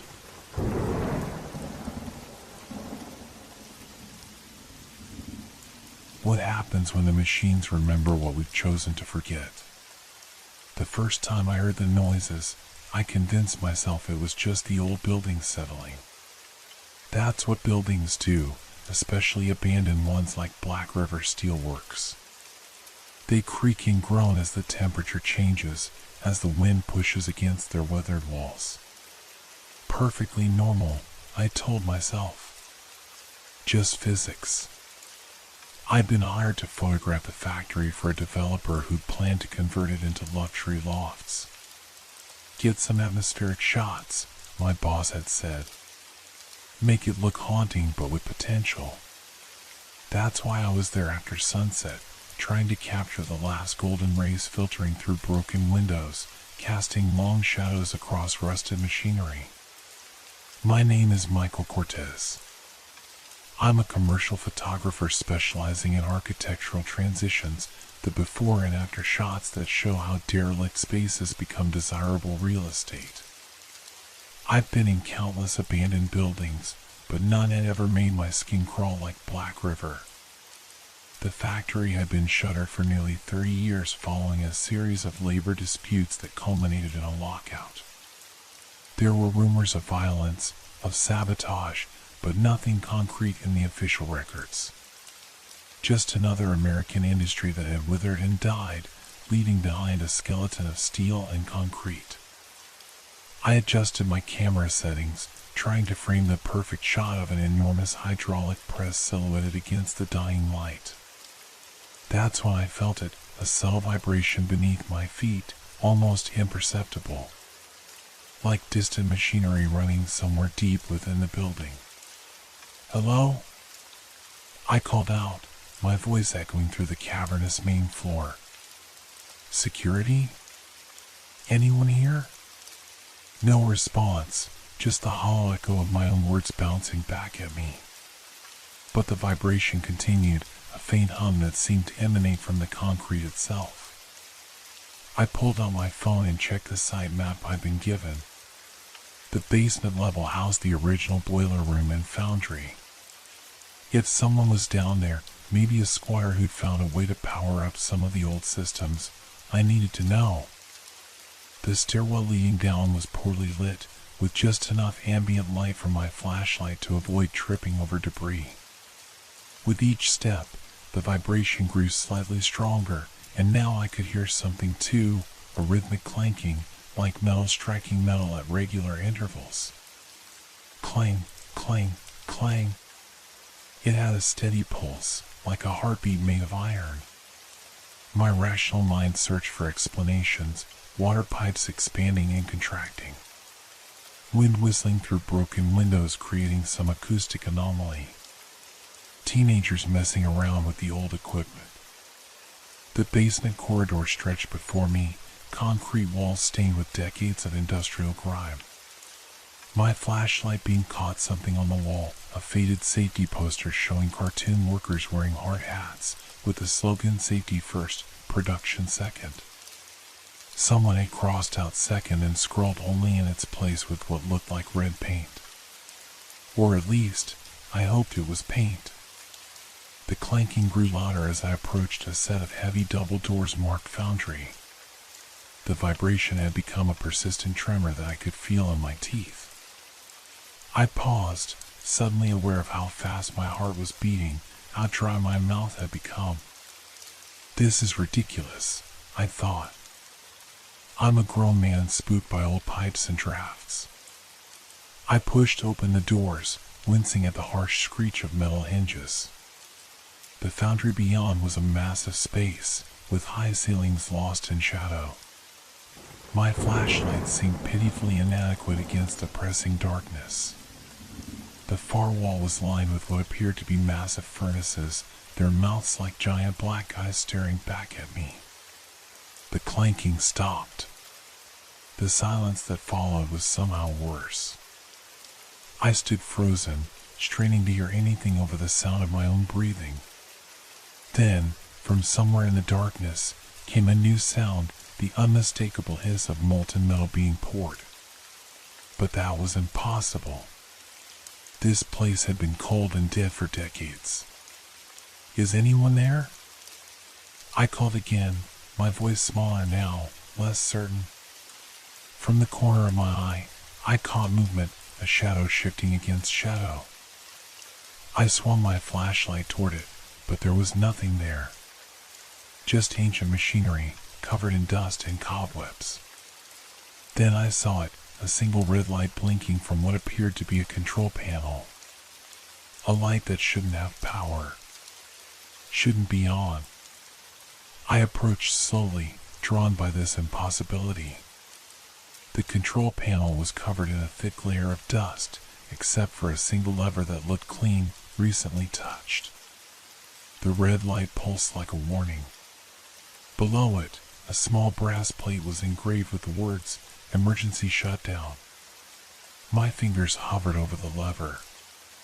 Some part of me, the curious photographer, the seeker of stories, wanted to see what would happen if I pulled it. Another part, the rational, self-preserving part, screamed at me to back away. A drop of sweat rolled down my temple despite the basement chill. Something wasn't right here. The air felt heavier, charged with an energy I couldn't explain. And was it my imagination, or could I hear whispers now? Faint voices, too distant to make out words, but unmistakably human. I backed away from the panel, my shoes crunching on something that glittered in my flashlight beam. I crouched down, running my fingers through what appeared to be small metal shavings, fresh and bright against the dirty floor. Fresh metal shavings in an abandoned factory. My hand froze mid-motion as the clanking sound returned, louder now, with purpose. Clang, clang, clang. And now it was joined by other sounds, the whir of conveyor belts, the hiss of hydraulics, the grinding of gears. Sounds of a factory coming to life around me. But there was nothing moving. Nothing I could see, anyway. Just the sounds, growing louder, more insistent, as if an invisible workforce had reported for a shift that never ended. I stood up quickly, nearly dropping my camera.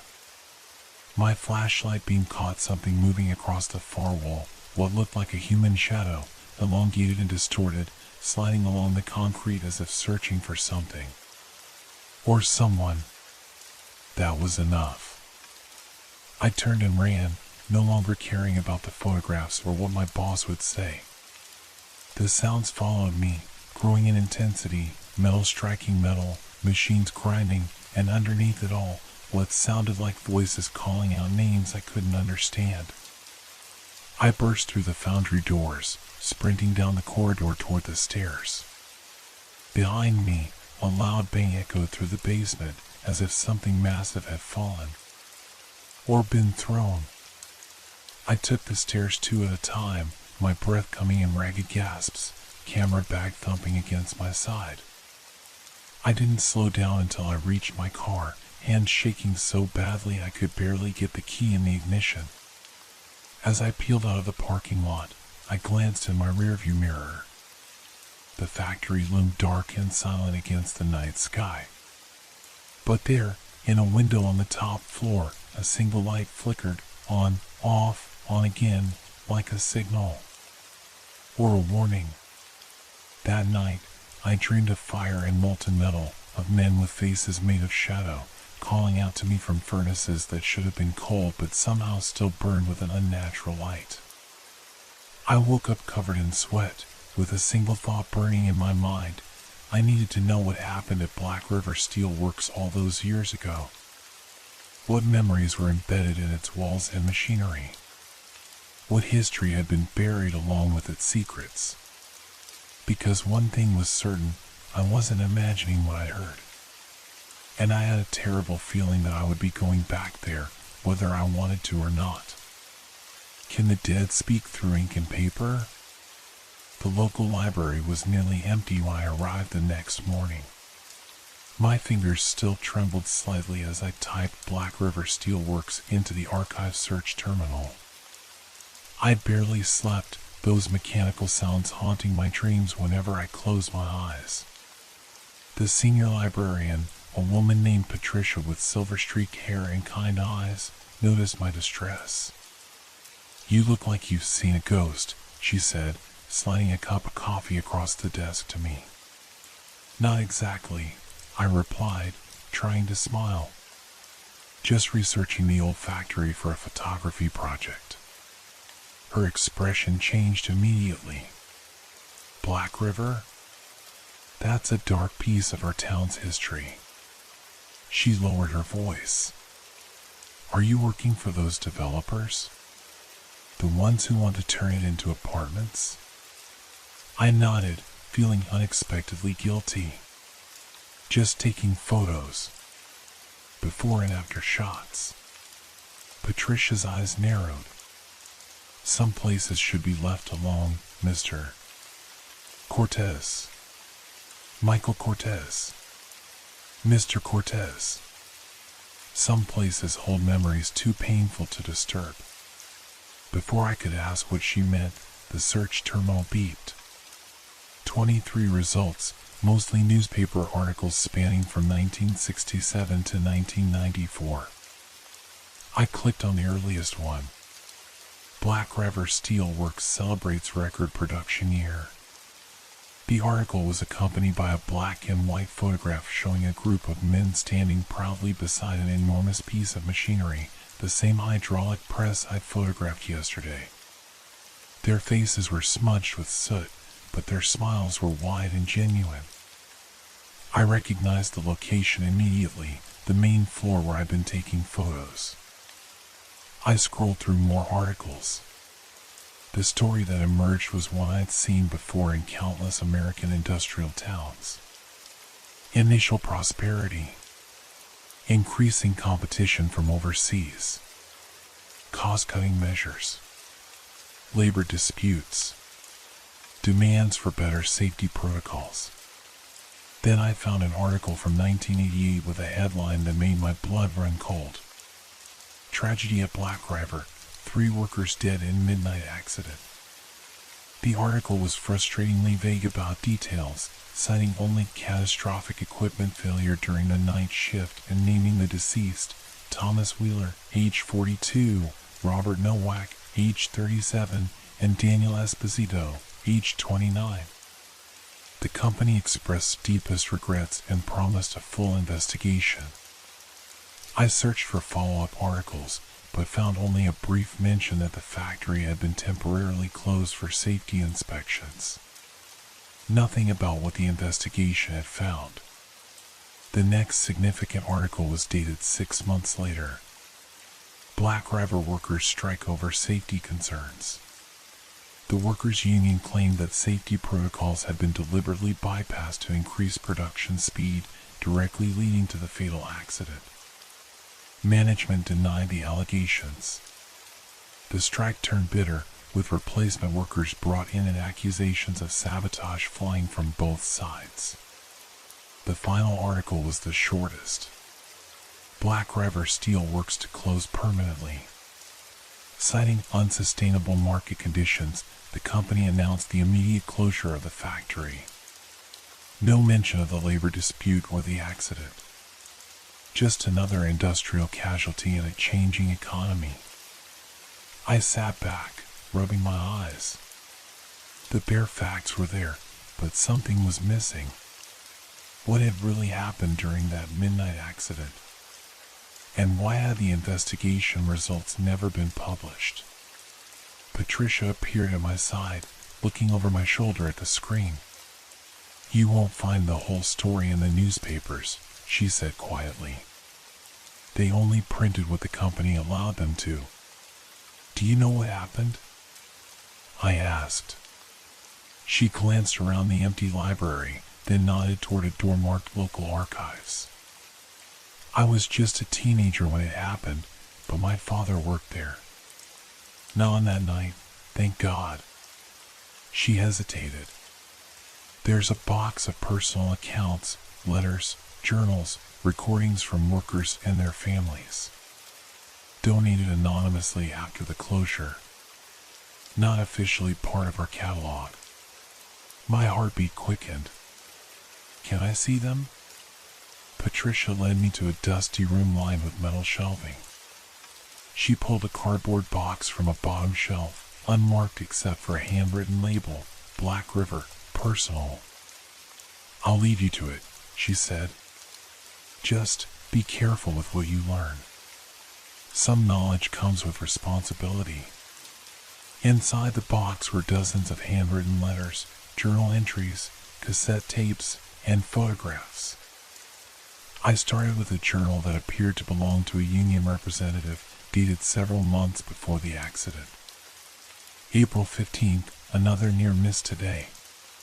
Hydraulic line burst on the main press, spraying oil everywhere.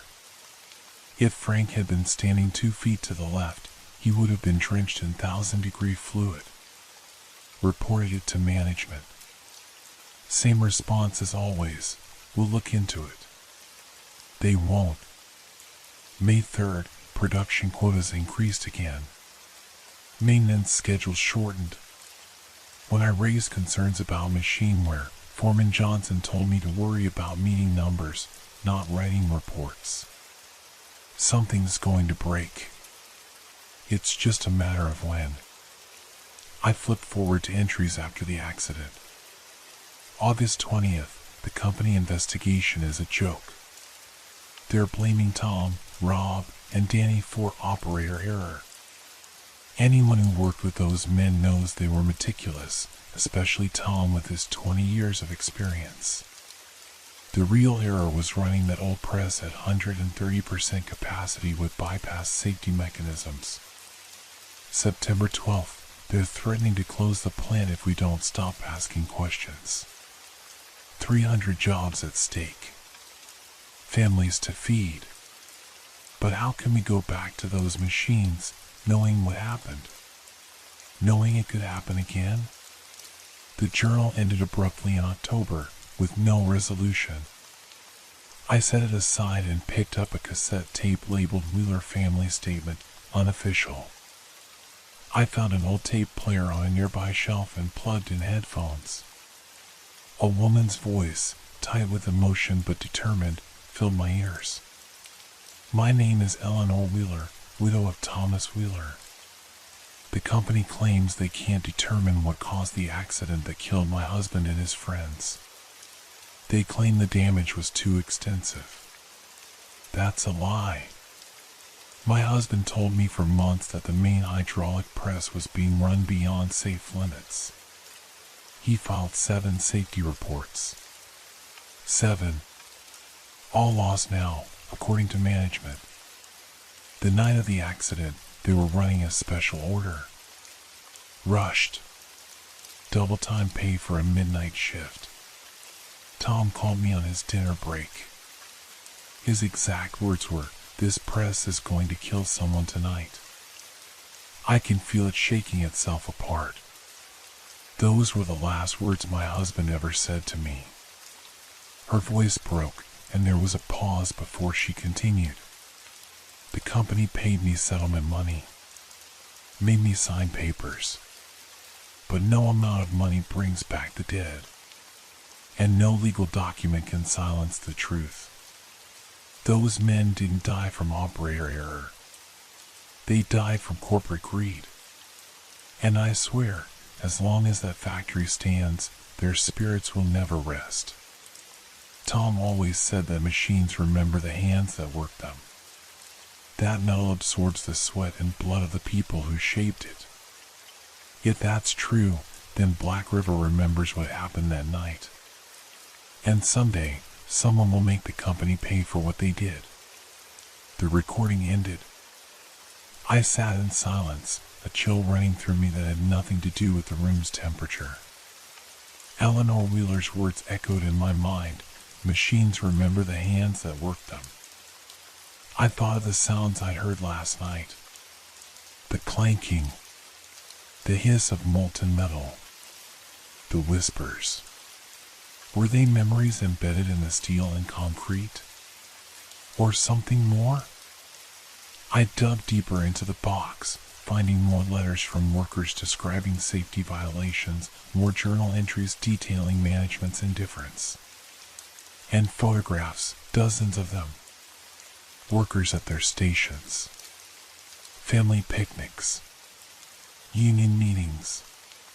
One photo caught my eye: 3 men standing beside the hydraulic press, arms around each other's shoulders. They looked tired but satisfied, like men who took pride in difficult work well done. On the back, someone had written, "Tom, Rob, Danny, night shift, July 1988. 2 weeks before the accident." I stared at their faces, trying to commit them to memory. Thomas Wheeler, with gray at his temples and laugh lines around his eyes. Robert Nowak, broad-shouldered with a thick mustache. Daniel Esposito, youngest of the 3, with dark curly hair and a wide smile. These were the men who had died. And something told me these were the presences I had felt in the factory. As I placed the photograph back in the box, my fingers brushed against something at the bottom, a folded blueprint, yellowed with age. I carefully unfolded it, revealing a complete layout of the factory, including areas not on the simplified map I'd been given. The blueprint showed something interesting: a sub-basement level beneath the foundry, accessed through a hidden stairwell. According to the labels, this area housed the original control room and electrical systems. It wasn't included on my developer's map. I photographed the blueprint with my phone, then carefully repacked the box. As I was about to leave, I noticed a small envelope that had fallen to the floor. Inside was a single piece of paper, what appeared to be a page torn from a maintenance log. Emergency shutdown initiated 11:58 p.m. August 17, 1988. Hydraulic system failure. Main press manual override attempted. Warning: pressure exceeding critical levels. System failure. Imminent evacuation order given 11:59 p.m. The final entry, written in a different, more hurried hand. "They're locking us in. God help us." My hands were shaking as I returned the box to Patricia. "Did you find what you were looking for?" she asked quietly. "I'm not sure," I admitted, "but I think I need to go back to Black River." Her eyes widened. "At night? After what I've shown you?" I hadn't mentioned going at night, or that I'd already experienced something unusual there. Her assumption confirmed my suspicions. "You know, don't you, that there's something wrong with that place?" Patricia's voice dropped to a whisper. "Everyone in town knows to stay away from Black River after dark. Especially on the anniversary." "The anniversary?" "Of the accident. August 17th. She looked at me intently. "That's tomorrow night." A chill ran down my spine. Tomorrow was when the developer wanted additional night shots of the factory interior. "Mr. Cortez," Patricia continued, "whatever you're planning, be careful. That place has claimed others who got too curious. Urban explorers. Thrill seekers. They go in, then come out, changed. If they come out at all." "What do you mean, changed?" She shook her head. "Some stop talking. Some can't stop talking about machines working by themselves, about voices in the darkness, about fires that burn without heat. Most leave town soon after. Never come back."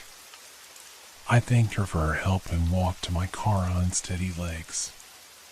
The rational part of my mind said this was just a tragic industrial accident being transformed into local legend by guilt, grief, and the passage of time. But another part, the part that had heard those sounds, felt those vibrations, seen that shadow moving across the wall, knew better. I had to go back. Not just for the photographs now, but for Tom, Rob, and Danny. For Eleanor Wheeler in her unfulfilled quest for truth. For the story that had been buried along with the evidence. As I started my car, my phone chimed with a text message from my boss, Need interior night shots by Friday. Developer pushing timeline. Bonus if you can make it look historically significant but not creepy. Better access code for security system 1782. Don't get spooked by the local ghost stories. Too late for that, I thought, pulling away from the library. Far too late. Have you ever felt a building breathe? The sun was setting as I parked outside Black River Steel Works the next evening. The factory's silhouette stood stark against the darkening sky, windows like empty eye sockets staring out at the world. In the fading light, I could almost imagine it was still operational, still alive with the sounds of industry and human labor. But it wasn't imagination making the hair on my arms stand up. It was memory of what I'd heard 2 nights ago, of what I'd learned yesterday. And perhaps most unsettling of all, it was anticipation. I checked my equipment one last time, camera, extra batteries, powerful flashlight, the blueprint I'd photographed, and just in case, a small voice recorder. If I heard those sounds again, I wanted evidence. As I approached the main entrance, I noticed something odd. The heavy padlock that had secured the door on my previous visit was gone, the chain hanging loose. Someone had been here recently. I pushed the door open, wincing at the loud creak that echoed through the empty building. "Hello?" I called out, not really expecting an answer. Security? Maintenance? Only silence greeted me, but it felt different from normal silence. Expectant. Like the pause between heartbeats. I activated the security panel just inside the door, entering the code my boss had provided, 1782. The system beeped in acknowledgement, a small green light flashing. At least the electricity was working. The main floor was bathed in the golden light of sunset streaming through the western windows. Dust motes danced in the light beams, swirling in patterns that seemed almost deliberate. I set up my tripod and began taking the photos the developer wanted, wide shots of the space, highlighting the industrial character while downplaying the decay. As I worked, I couldn't help glancing repeatedly at the hydraulic press where Thomas Wheeler, Robert Nowak, and Daniel Esposito had lost their lives. In the fading light, its massive form seemed to loom larger, its shadow stretching across the floor toward me like a reaching hand. I forced myself to approach it, camera in hand. Close up, I could see that parts of it were newer than others, replacements after the accident, no doubt. But the main structure was original, scarred and pitted from decades of use. I ran my fingers along its surface, feeling the cold metal beneath my fingertips. "What happened here?" I whispered. "What really happened to you?" The sun dipped below the horizon, plunging the factory into deep twilight. I switched on my flashlight and continued working, moving methodically through the space, documenting the raw industrial beauty the developer hoped to preserve while transforming the building's purpose. Iron columns, exposed brick, massive windows, the bones of American industry ready for their second life. But with each passing minute, a sense of unease grew within me. The air seemed to thicken, becoming harder to breathe. The shadows deepened beyond what seemed natural. And though I couldn't quite hear anything yet, I could feel vibrations, subtle tremors in the concrete floor beneath my feet. It was beginning. I glanced at my watch, 7:45. Still hours before midnight, when the accident had occurred 37 years ago today. But already the building felt different, aware, somehow. Waiting. I needed to find the sub-basement shown on the blueprint. According to the old maintenance log, that's where the emergency shutdown had been initiated. Where someone had written those final, desperate words, "They're locking us in." God help us. The stairwell to the basement was where I'd found it before, but this time I continued past the foundry, searching for the hidden access to the level below. The blueprint indicated it should be behind a storage area near the back wall. The storage area was cluttered with ancient equipment and debris, making it difficult to navigate. My flashlight beam swept across rusted tools, broken gauges, and what appeared to be protective gear, helmets and heat-resistant gloves, abandoned when the factory closed. I nearly missed it, a narrow door, painted the same industrial gray as the wall around it. No handle, just a simple push plate. I pressed against it, expecting resistance from decades of disuse, but it swung open smoothly. Recently used. Beyond lay a tight spiral staircase descending into darkness. I directed my flashlight downward, but couldn't see the bottom. The beam seemed to be swallowed by the blackness below. For a moment, I hesitated. Every instinct warned me not to go down there. But I'd come this far. And if answers existed, they would be found below, not above. I started down the stairs, one hand on the wall for balance, the other holding my flashlight. The temperature dropped with each step, the air becoming noticeably colder. 20 steps. 30. 40. The spiral continued downward, far deeper than seemed possible for a single sublevel. Finally, the stairs ended at another door. This one was metal, heavy and industrial, with a large wheel handle like something from a submarine. I grasped it with both hands and turned.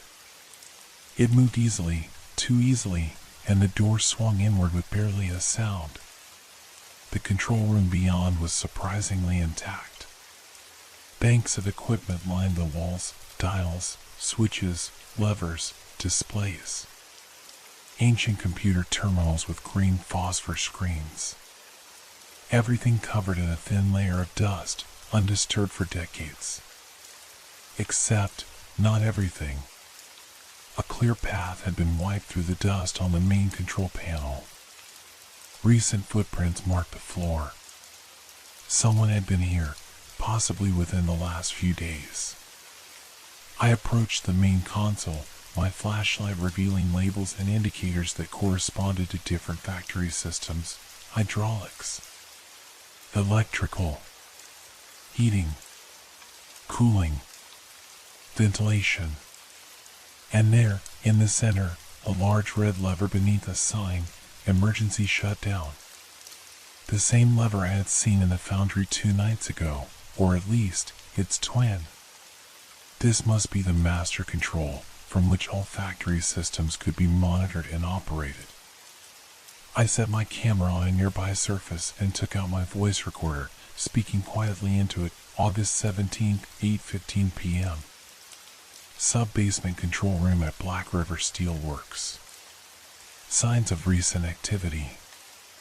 Unknown if authorized maintenance or... I trailed off, unsure how to categorize what else might have been down here. A soft hum began to emanate from the equipment around me. Impossibly, dials that should have been dead for decades began to twitch. The green screens of the computer terminals flickered to life, displaying numerical readings and status updates. Systems initializing, I whispered into the recorder. Unexplained power source. No visible human operation. The hum grew louder, joined by the clicking of relays and the soft hiss of what sounded like pneumatic systems engaging.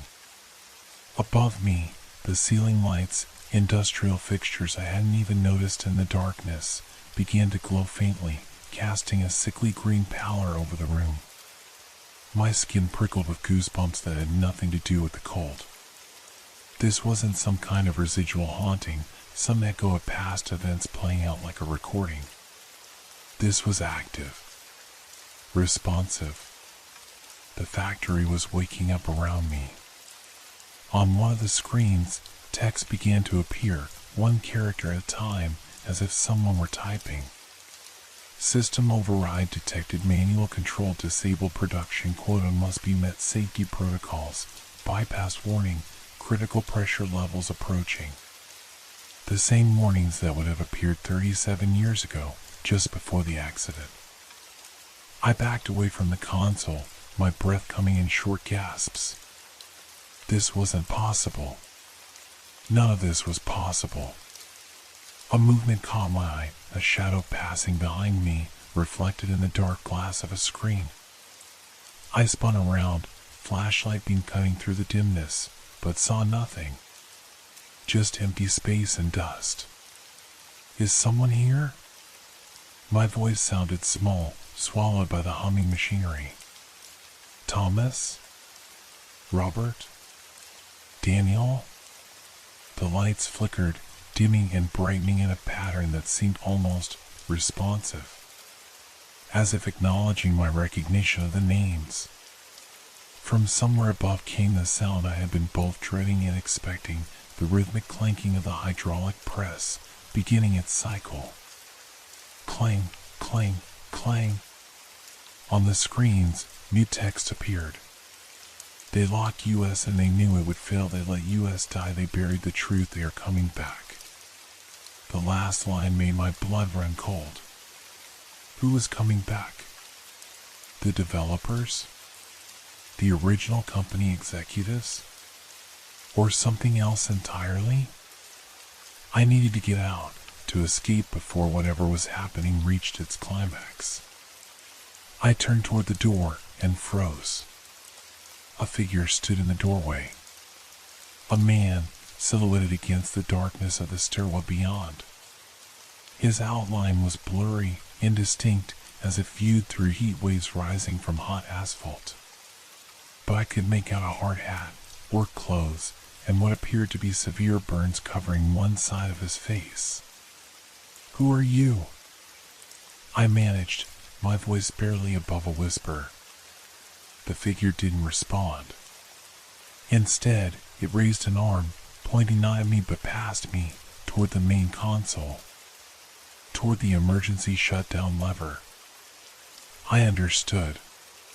This was Thomas Wheeler, or what remained of him, showing me what he had tried to do that night, 37 years ago, trying to stop the catastrophe even as it unfolded around him. But someone had prevented him. Someone had locked them in.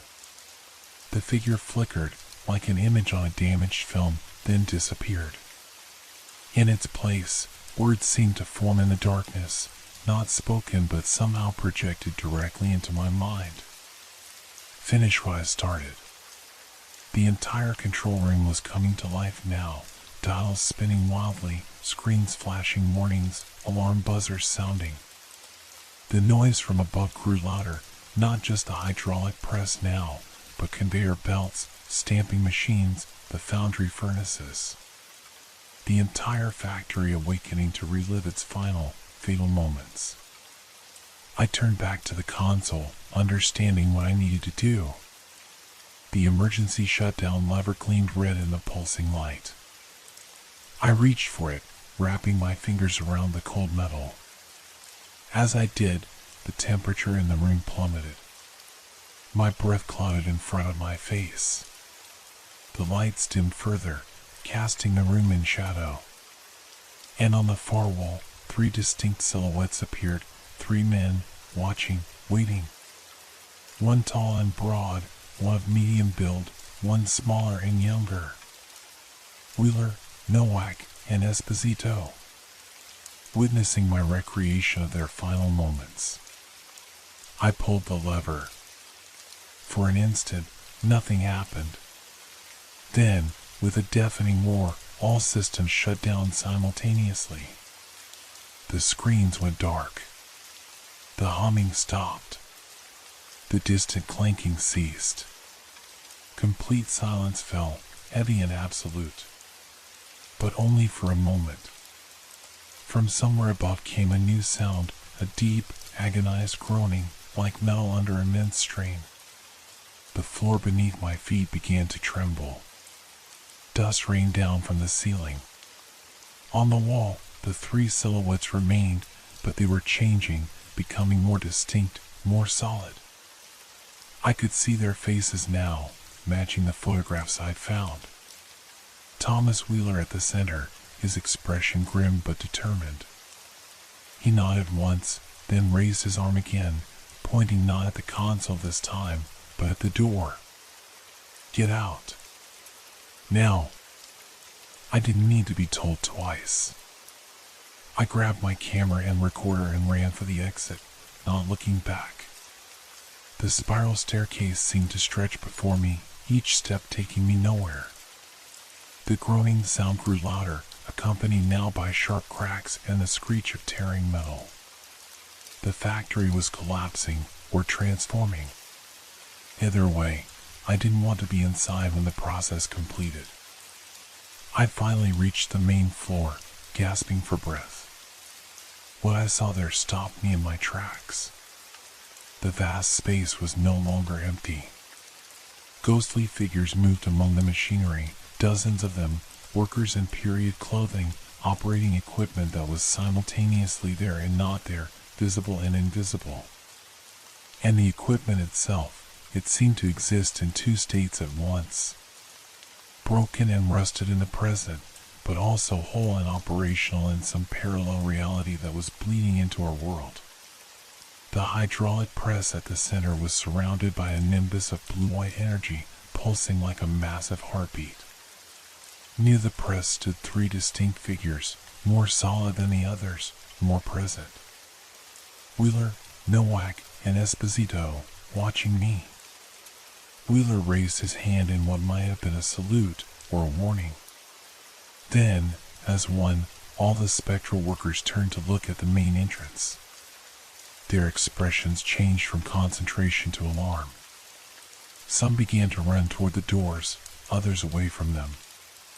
But all showed the same emotion, fear. I followed their gaze. Through the windows, I could see headlights approaching, a convoy of vehicles pulling into the parking lot. The developers. Coming for their nighttime tour, just as planned. Coming to talk about how they would tear down parts of the factory, repurpose others, erase the past to build their future. Coming to face what waited for them. I should warn them. I should run outside, wave them away, tell them what was happening. But my feet seemed rooted to the spot. My body wouldn't respond to my commands.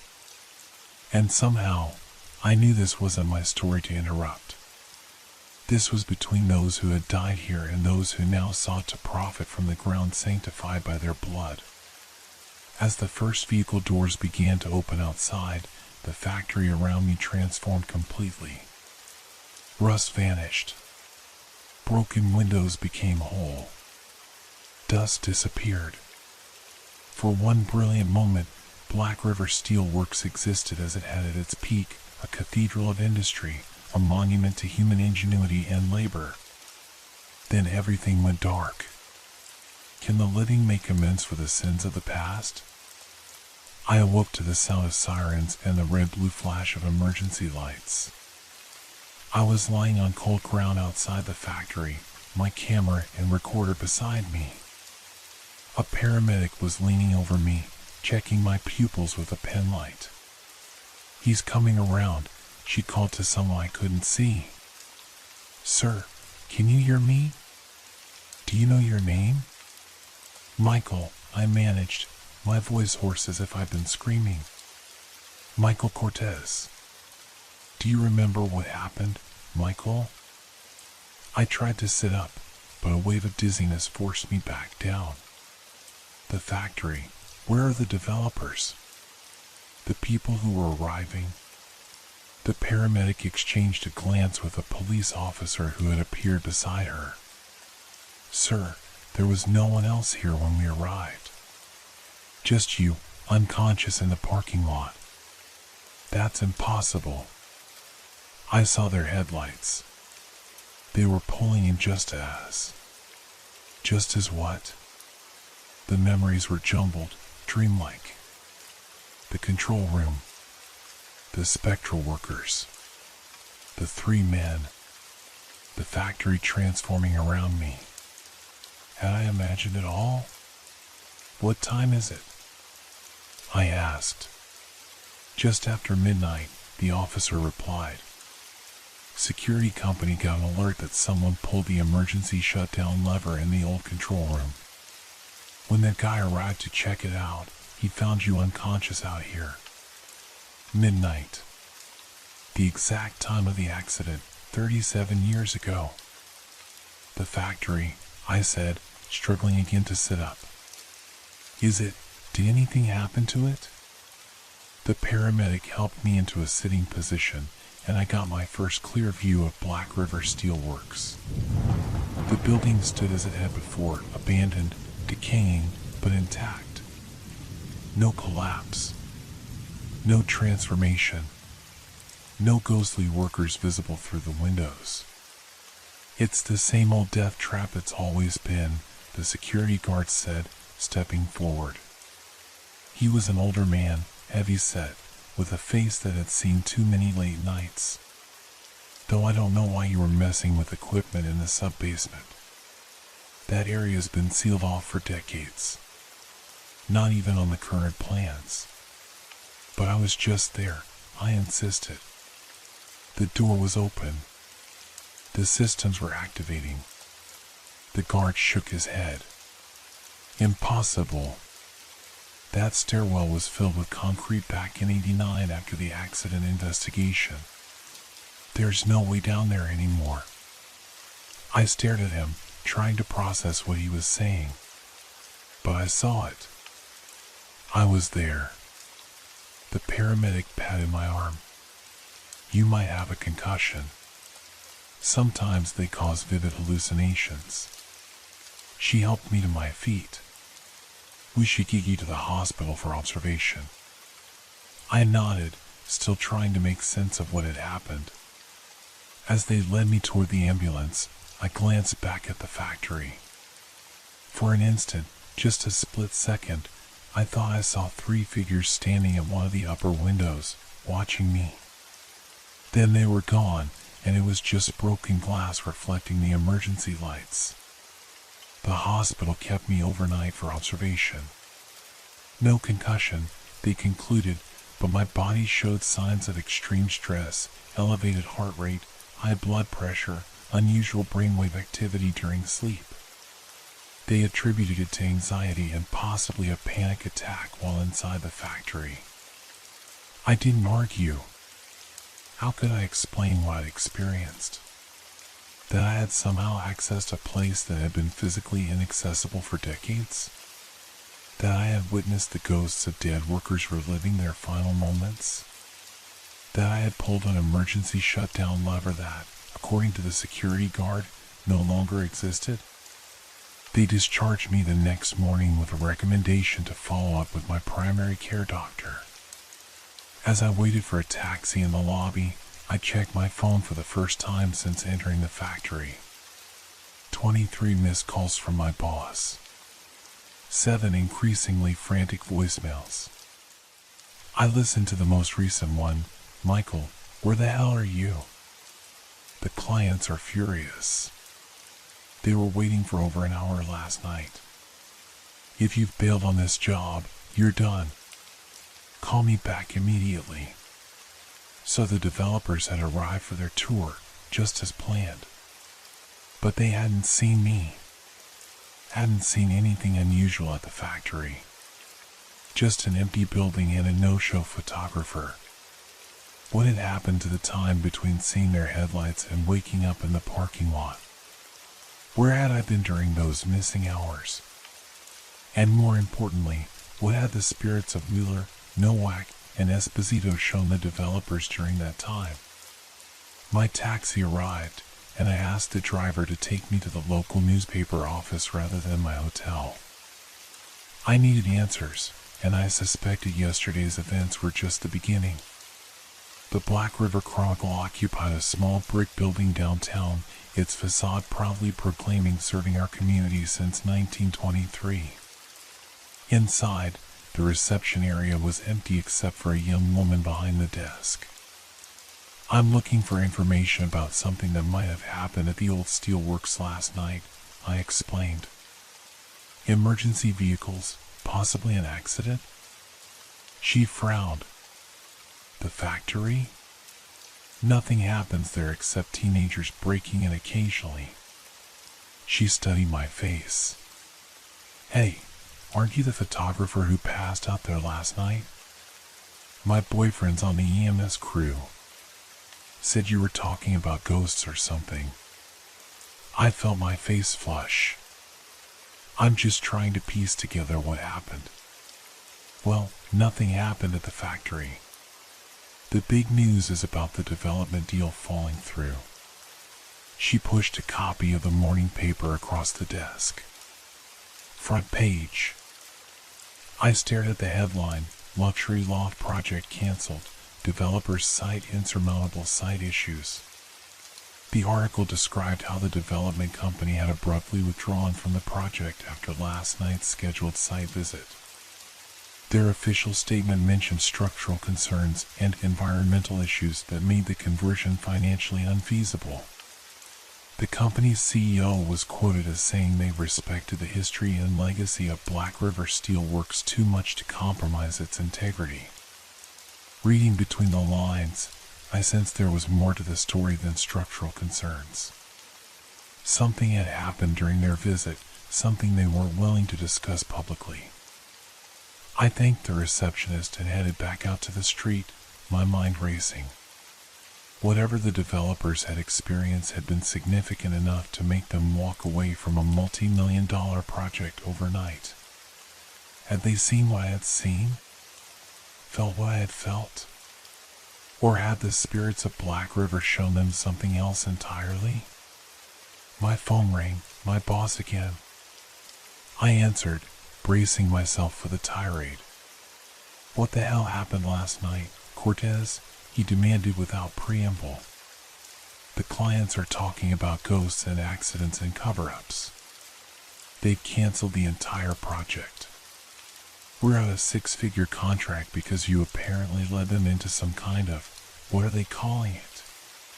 Paranormal experience? I wasn't even there when they arrived, I said, confused. I was found unconscious in the parking lot. That's not what Johnson says. He says you were inside, leading them to the basement, showing them old maintenance logs, talking about 3 workers who died there. A chill ran down my spine. Someone had been with the developers last night, showing them exactly what I had discovered. But it hadn't been me, at least, not physically me. Something happened to me in that factory, I said slowly. Something I can't explain. But I was never with the developers. Ask the paramedics who found me, or the security guard. I don't care about your excuses. You've cost us this account and probably any future business with this developer. Clean out your desk when you get back. You're done. The call ended. I stood on the sidewalk, phone in hand, oddly calm despite being fired. Somehow, losing my job seemed insignificant compared to what I'd experienced and what I now suspected had happened to the developers. The spirits of Black River Steelworks had used me, my research, my discoveries, perhaps even my consciousness, to reveal their truth to those who needed to hear it. To prevent their deaths from being erased by new construction, their story buried under luxury apartments. I had one more stop to make before leaving town. I found Eleanor Wheeler's address in the phone book, a small house on the outskirts of town. I wasn't sure she'd still be there after all these years, or even if she was still alive, but I had to try. An elderly woman answered my knock, her eyes sharp despite her advanced age. Mrs. Wheeler? I asked. Yes? She studied me curiously. Do I know you? No, ma'am. My name is Michael Cortez. I was at Black River Steelworks last night. I think I met your husband. I expected skepticism, even anger. Instead, her expression softened with understanding. "You'd better come in," she said. "You're not the first, you know. And I doubt you'll be the last." Her living room was modest but comfortable, filled with photographs. Many showed a younger Eleanor with a man I recognized immediately, Thomas Wheeler, his face matching both the photograph I'd seen in the archives and the spectral figure in the factory. "It was the anniversary," she said, pouring tea from a worn china pot. "They're always most active on the anniversary." "They showed me what happened," I said.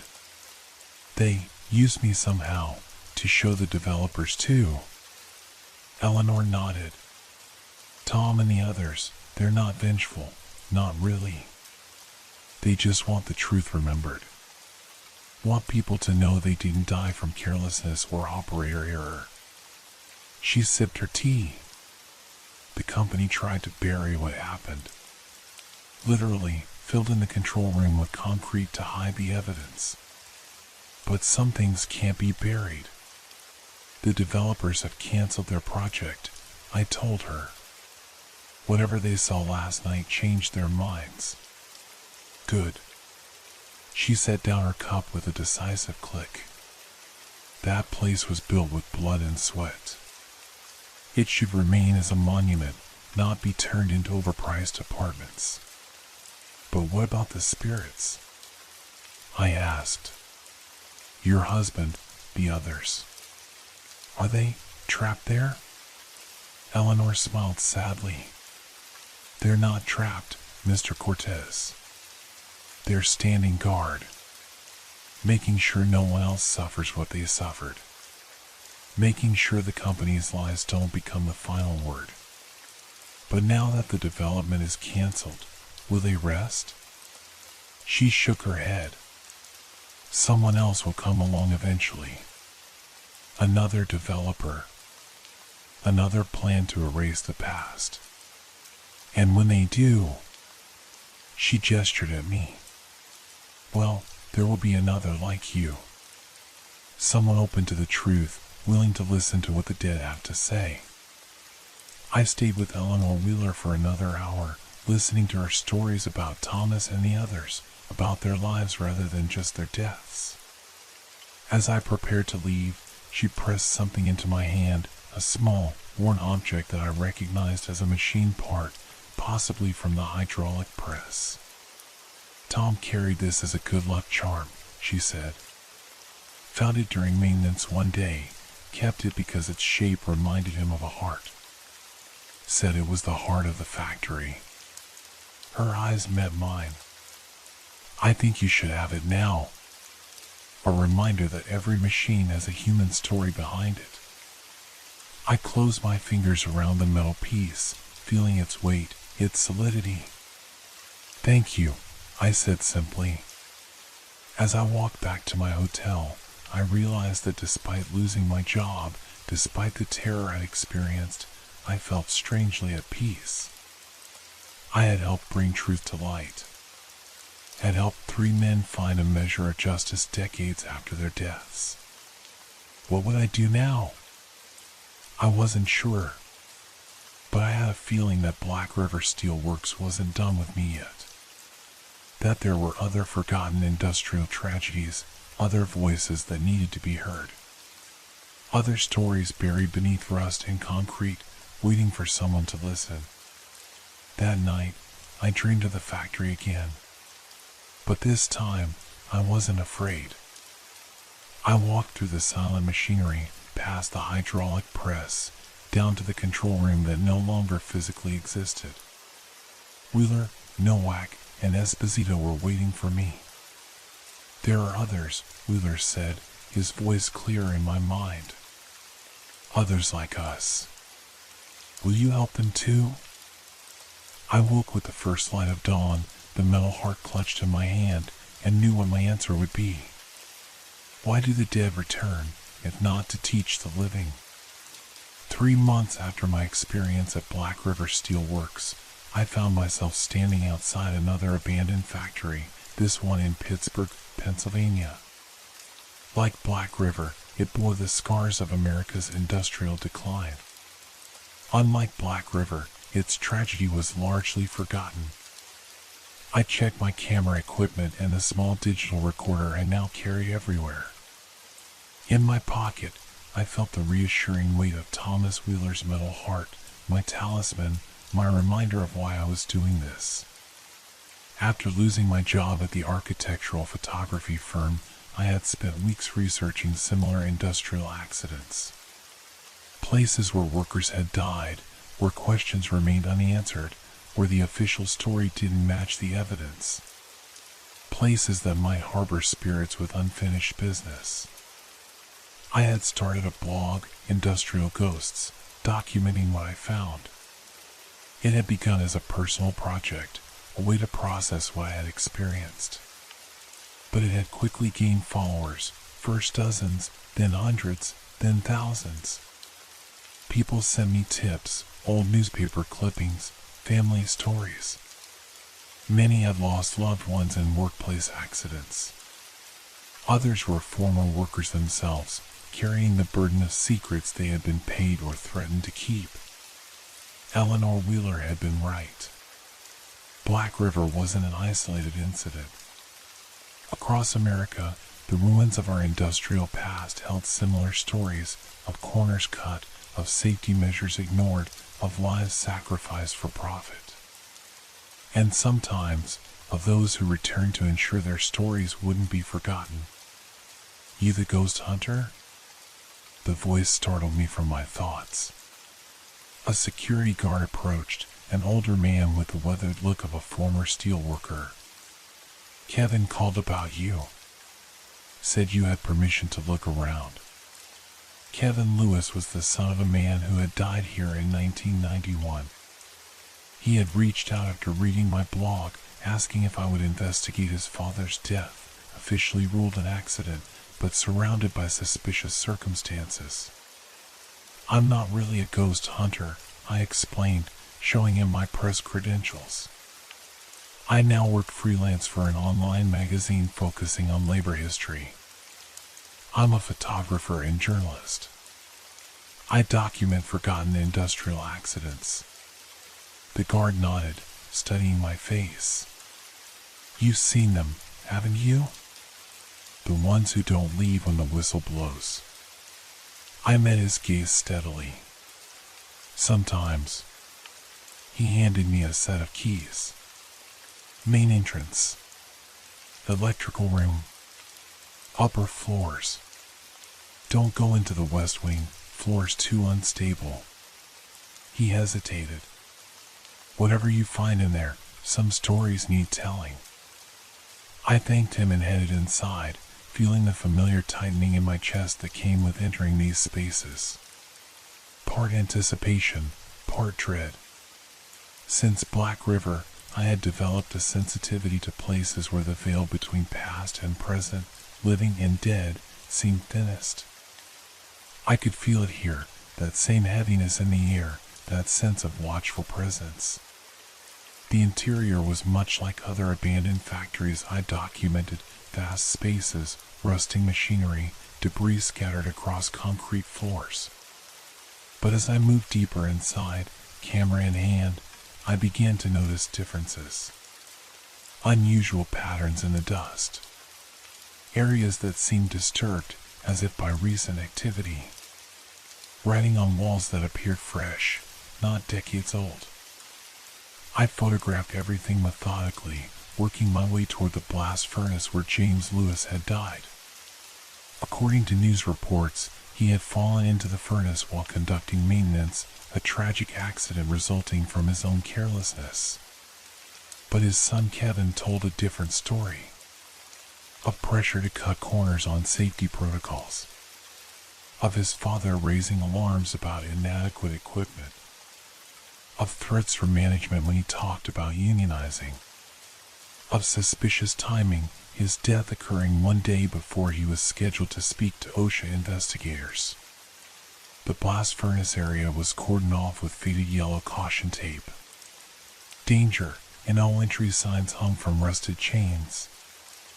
I ducked under the tape, approaching the massive structure that dominated the space.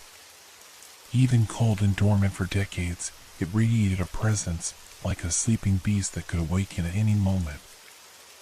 I set up my tripod, framing a shot that captured both its industrial grandeur and menacing potential.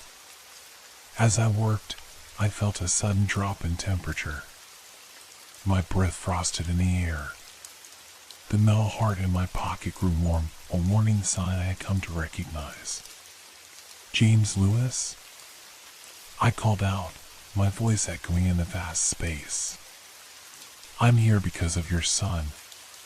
Kevin wants to know what really happened to you." Silence answered me. But it was an attentive silence, a listening silence. I continued setting up my equipment, including the digital recorder. "I've seen others like you," I said conversationally, "at Black River Steel Works. They showed me the truth about what happened there. If you want your story told, I'm here to listen." The temperature dropped further. The lights on my camera equipment flickered. And then, from the darkness surrounding the blast furnace, a figure emerged, indistinct at first, like heat shimmer over asphalt, then gradually solidifying into the form of a man in work clothes, safety helmet, and protective gear. His features were hard to make out, but his posture conveyed tension, readiness. "You're not the first," a voice said from behind me.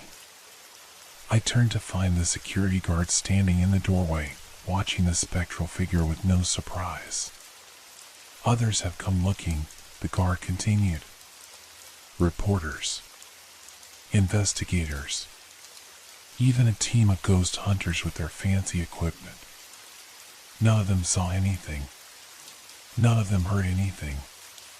He nodded toward the apparition. "He chooses who he speaks to." I looked back at James Lewis, or what remained of him. "Why me?" The guard shrugged. "Maybe because you've seen others like him. Maybe because you believe the workers, not the companies. Or maybe because of what you carry." My hand unconsciously went to my pocket, to Wheeler's metal heart. "They talk, you know," the guard said. "The dead workers. Not with words, not usually. But they find ways to communicate across the places they died. They know about you. What you did at Black River. How you helped them." The apparition of James Lewis moved closer to me, its form becoming clearer. I could see his face now, middle-aged, with deep lines of fatigue and worry, but also determination. He raised his hand, pointing not at me but at the upper catwalk circling the blast furnace. I understood. He's showing us where it happened. Not down here, not a fall into the furnace. Up there. The guard nodded. The company claimed he fell. That he was careless, wasn't wearing his safety harness. But Kevin always suspected his father was pushed, or that someone had tampered with his equipment. The spirit moved again, walking toward the metal staircase leading to the catwalk. He paused, looking back at me, clearly wanting me to follow. "I need to go with him," I said to the guard. "I know." He hesitated. "Be careful. The physical structure isn't as stable as it looks. And what you'll see up there, it might be hard to watch." I grabbed my camera and recorder and followed the ghost of James Lewis up the rusted stairs, testing each step before putting my full weight on it. The catwalk swayed slightly beneath me, decades of exposure having weakened its supports.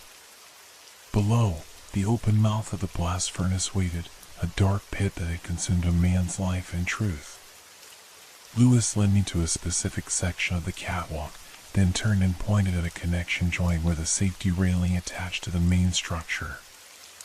At first glance, it looked normal, just another industrial component. But as I knelt to examine it more closely, I saw what he was showing me, tool marks on the bolts. Signs of tampering. Someone loosened the railing, I said aloud. Made it look secure when it wasn't. The spirit nodded, then pointed to a nearby electrical box. I opened it carefully, disturbing decades of dust. Inside, the wiring had been modified, a safety interlock bypass with a crude jumper wire. The safety system was compromised too, I realized. You found this, didn't you? This is what you were going to tell OSHA. Lewis's form flickered, his expression shifting to one of anger and betrayal. He made a motion like he was writing something, then pointed at the wall behind me. I turned my flashlight to the area he indicated. There, barely visible beneath years of grime, was writing, scratched into the metal with some sharp object. I carefully wiped away the dirt to reveal a name, Marcus Hendricks. Who is Marcus Hendricks? I asked. The ghost pointed downward, toward the guard who waited below. I leaned over the railing, the intact section, and called down, "Who's Marcus Hendricks?" The guard's face hardened. Plant safety manager back then. The one who ruled Lewis's death and accident. The one who buried the OSHA complaints. Retired with a full pension 2 years later. I turned back to the spirit. He knew. He covered it up. Lewis nodded, then did something unexpected. He reached toward me, not touching but clearly gesturing at my pocket. At Wheeler's metal heart. Understanding, I took it out, holding the small piece of metal in my palm. This connected me to Wheeler and the others at Black River. It can connect to you too? The spirit placed his insubstantial hand over mine. A jolt of energy passed through me, not painful but intensely cold, like plunging my arm into ice water. The metal heart glowed briefly with a blue light. And in that moment, I saw James Lewis discovering the tampered safety railing, the bypassed interlock. I saw him documenting the violations, collecting evidence. I saw him making a phone call from the factory floor, reporting what he found. I saw him being observed by another man, Hendricks, who listened from around a corner, face darkening with anger and fear. I saw Lewis returning the next day, checking that his evidence was still in place before the OSHA inspection. I saw Hendricks approaching him on the catwalk, initiating a seemingly friendly conversation. I saw the moment when their discussion turned heated, Hendricks's friendly mask slipping. I saw the push. Brief, violent, unexpected. Lewis falling backward, his hand grabbing for the compromised railing that gave way the instant he put weight on it. His fall into the darkness below. Hendricks looking down for one terrible moment, then methodically removing the evidence of tampering, replacing the loosened bolts, removing the documentation Lewis had hidden. The vision ended as abruptly as it had begun. I gasped, staggering backward, barely catching myself on a support beam. I saw it, I whispered. I saw what happened. I can prove it wasn't an accident. Lewis's form seemed to grow more solid, more present. He nodded once, satisfaction and relief evident in his expression. Marcus Hendricks, I said. Is he still alive? The spirit made a gesture I couldn't interpret. But from below, the guard called up, retired to Florida. Still collects his pension from the company. Still plays golf at the country club with the former executives who gave him that pension. Justice had never been served. The killer had never faced consequences. The man who died had been blamed for his own murder. I'll tell your story, I promised Lewis. I'll make sure Kevin knows the truth. I'll make sure everyone knows. The ghost of James Lewis looked at me for a long moment, then did something I hadn't expected. He smiled. Not a happy smile, not exactly. But the smile of someone who has carried a burden for too long and sees a chance to finally set it down. Then his form began to fade, growing transparent, becoming again that heat shimmer effect I had first seen. But before he disappeared completely, he pointed once more, not at the railing or the electrical box, but at my camera and recorder. The evidence, I realized. You want me to document everything. I spent the next hour photographing the tampered railing, the bypass safety interlock, the name scratched into the wall. I recorded my findings, speaking clearly for the recorder, explaining what I had seen in my vision. It wouldn't be admissible in court, of course. But combined with the physical evidence, it might be enough to reopen an investigation to challenge the official finding of accidental death. When I finally descended the catwalk, the guard was waiting, a knowing look on his withered face. You saw it, didn't you? He asked. What really happened? I nodded. Hendricks pushed him. Covered it up.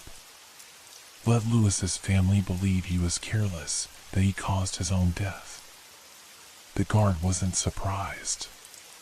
Some of us suspected. But we couldn't prove anything. And the company, they made it clear what would happen to anyone who asked too many questions. You worked here then? He nodded. 32 years. Saw a lot of things I wish I hadn't. Did a lot of things I'm not proud of. He looked past me, toward where Lewis's spirit had been, including staying silent when I should have spoken up. I understood then why he had given me access, why he had waited while I communicated with Lewis's ghost. He was seeking his own redemption, his own unburdening. It's not too late, I told him. Your testimony about the culture of the plant, about Hendricks, about the safety violations, it could help substantiate what I found. He hesitated, decades of ingrained fear visible in his eyes. But then he straightened, something like resolve settling over his features. Maybe it's time, he said. Been carrying this too long. Outside, the sun was setting, casting long shadows across the abandoned factory. As we walked to our cars, I asked the guard a question that had been forming in my mind since Black River. Why do they stay? Why don't they move on, or whatever spirits are supposed to do? The guard considered this, looking back at the looming structure against the twilight sky. My grandmother used to say that the dead stay when they have something to teach the living. That we're all connected, past to present, dead to living, by the stories we tell and the truths we acknowledge. He shrugged. Maybe they stay because there are still people who need to hear what they have to say. I drove back to my hotel, my mind filled with what I had witnessed and what I needed to do next. Contact Kevin Lewis. Compile my evidence. Write the article that would challenge the official narrative of his father's death. Perhaps even involve the authorities, though after so many years, criminal charges might be impossible. As I reviewed my recordings and photographs, I noticed something I hadn't seen at the time. In several frames, behind the ghost of James Lewis, other indistinct figures were visible. Other workers. Other witnesses. Perhaps other victims. And I realized that what had started at Black River had become my life's work. Documenting these forgotten tragedies. Giving voice to those who had been silenced. Challenging the powerful who thought their secrets were safely buried beneath rust and legal settlements. The industrial ghosts of America had found their chronicler. And I had found my purpose. That night, I dreamed of factories, not as places of death and betrayal, but as they once were. Vibrant centers of creation and community. Places where people built not just products but identities, livelihoods, futures. In my dream, the workers moved with purpose and pride, their labor valued, their lives respected. Among them walked the spirits I had encountered, Wheeler, Nowak, Esposito, Lewis, and others whose stories I had yet to learn. But they weren't trapped or suffering or seeking vengeance. They were guardians of memory, keepers of truth. I awoke with the first light of dawn, Wheeler's metal heart warm in my hand, and made a silent promise to them all. Their stories would be told. Their truths would be known. Their legacy would be honored. The machines might fall silent. The factories might crumble. But the human stories embedded in steel and concrete would not be forgotten, not as long as someone was willing to listen to what the dead had to say. Not as long as I carried their metal heart and told their stories. Our team consisted of 2 anthropologists, a linguist, a theoretical physicist, and myself. I specialized in mycology, the study of fungi. Dr. Reeves continued, her fingers tracing the edges of the journal. We believed the forest's anomalies might be connected to a unique fungal network, something that could affect human perception, perhaps even consciousness itself. I flipped through the journal's pages, stopping at a detailed drawing of an intricate fungal structure that looked disturbingly like neural pathways. You thought mushrooms were making people disappear? Not exactly, she said, taking the journal back. We suspected that what indigenous legends called the Hollow People might be a manifestation of a forest-wide mycelial intelligence, a network connecting all living things in Blackwater through fungal threads running beneath the soil, through the trees. A collective consciousness expressed through biological means. But what we found wasn't biological, not entirely, I said, remembering the darkness that had flowed like liquid shadow, the entities that moved with impossible fluidity. Those things weren't mushrooms. No, they weren't. Dr. Reeves' expression darkened. The fungal network was just the interface, the physical medium through which something else was accessing our world. Something that exists in dimensions adjacent to our own. The whispering in my mind grew more agitated, fragmented phrases overlapping each other in a desperate attempt to drown out her words. Lies, deception, the light blinds, the hollow is truth. The ITUU, I managed, fighting against the noise in my head. Yes. An entity, or perhaps entities, that exists primarily in what physicists might call non-local space. The indigenous people understood it better than we did, with our scientific instruments and rational frameworks. They knew it was a hunger, a void that sought to fill itself with consciousness. But why? I asked. What does it want with us? Dr. Reeves hesitated, then spoke carefully. Imagine a being that experiences reality as a singular, unified field. No individual self, no separation between mind and matter. To such a being, human consciousness, fragmented, isolated in separate bodies, each experiencing reality from a unique perspective, would be both fascinating and disturbing. Like how we might view cancer cells, I said, remembering Daniel's explanation. Individual cells breaking away from the body's natural order. Precisely. But also like how we might view a precious resource. She leaned forward, her voice dropping to a near whisper. The ITUU doesn't just consume human consciousness, Jake. It collects it. Preserves it. Each mind it absorbs becomes part of its expanding awareness, another facet through which it can perceive reality. A chill ran through me as the implication sank in. They're still alive in there? Melissa, Lauren, Ethan, they're conscious? In a sense.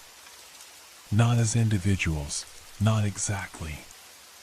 But their experiences, memories, the unique way each of them process reality, those aspects are preserved within the collective. She paused, watching my reaction carefully.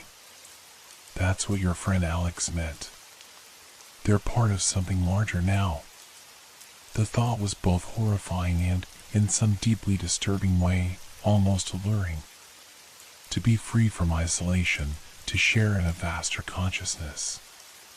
The whispering seemed to sense my momentary weakness, surging forward with renewed intensity. Join us, end this separation, become whole. I clutched Daniel's talisman, forcing the voices back. But you escaped. And you said Daniel gave me something to hide from them. So there's a way to fight this thing? Dr. Reeves nodded, removing a small wooden box from her satchel. When she opened it, I saw several stone talismans similar to the one I carried, along with vials of powder and dried plants I didn't recognize. The indigenous people who lived near the forest developed methods to shield themselves from the ITU-US influence. Certain minerals absorb the frequencies it uses to communicate. Certain plants disrupt the fungal networks it relies on to extend its reach beyond the forest. Then we can stop it, I said, feeling a flicker of hope for the first time in months. Her expression grew grave. Contain it, perhaps. Not stop it. The ITU has existed for millennia, Jake. It's patient beyond human comprehension. But you said it's spreading. The disappearances are increasing. Yes. Because we've weakened the barriers. She gestured to my research spread across the coffee table. The astronomical alignments you noticed, they're real. There are times when the membrane between our reality and the ITU-US dimension naturally thins. The indigenous people knew this and performed rituals to strengthen the boundary during these periods. But those rituals stopped when the tribes were displaced, I said, understanding dawning. And now there's nothing holding it back. Exactly. And it's found another way to extend its reach. Dr. Reeves fixed me with an intense stare. Through you, Jake. And Alex. You both carried something out of the forest, a seed, a spore, a fragment of the ITU-US consciousness. In Alex's case, it's manifesting physically. In yours. The whispering, I whispered, horror twisting my gut. It's been using me to, what? Spread itself? The human mind is remarkably resilient, Jake. Yours has been fighting its influence admirably. But every time you speak about what you saw, every time you draw those symbols or map the forest's pathways, you're creating conduits, weak points in the barrier between our world and the hollow. I thought of all my research, the hours spent documenting everything I could remember about the forest, the compulsive need to understand what had happened. Had I been unconsciously doing the ITU-US bidding all along?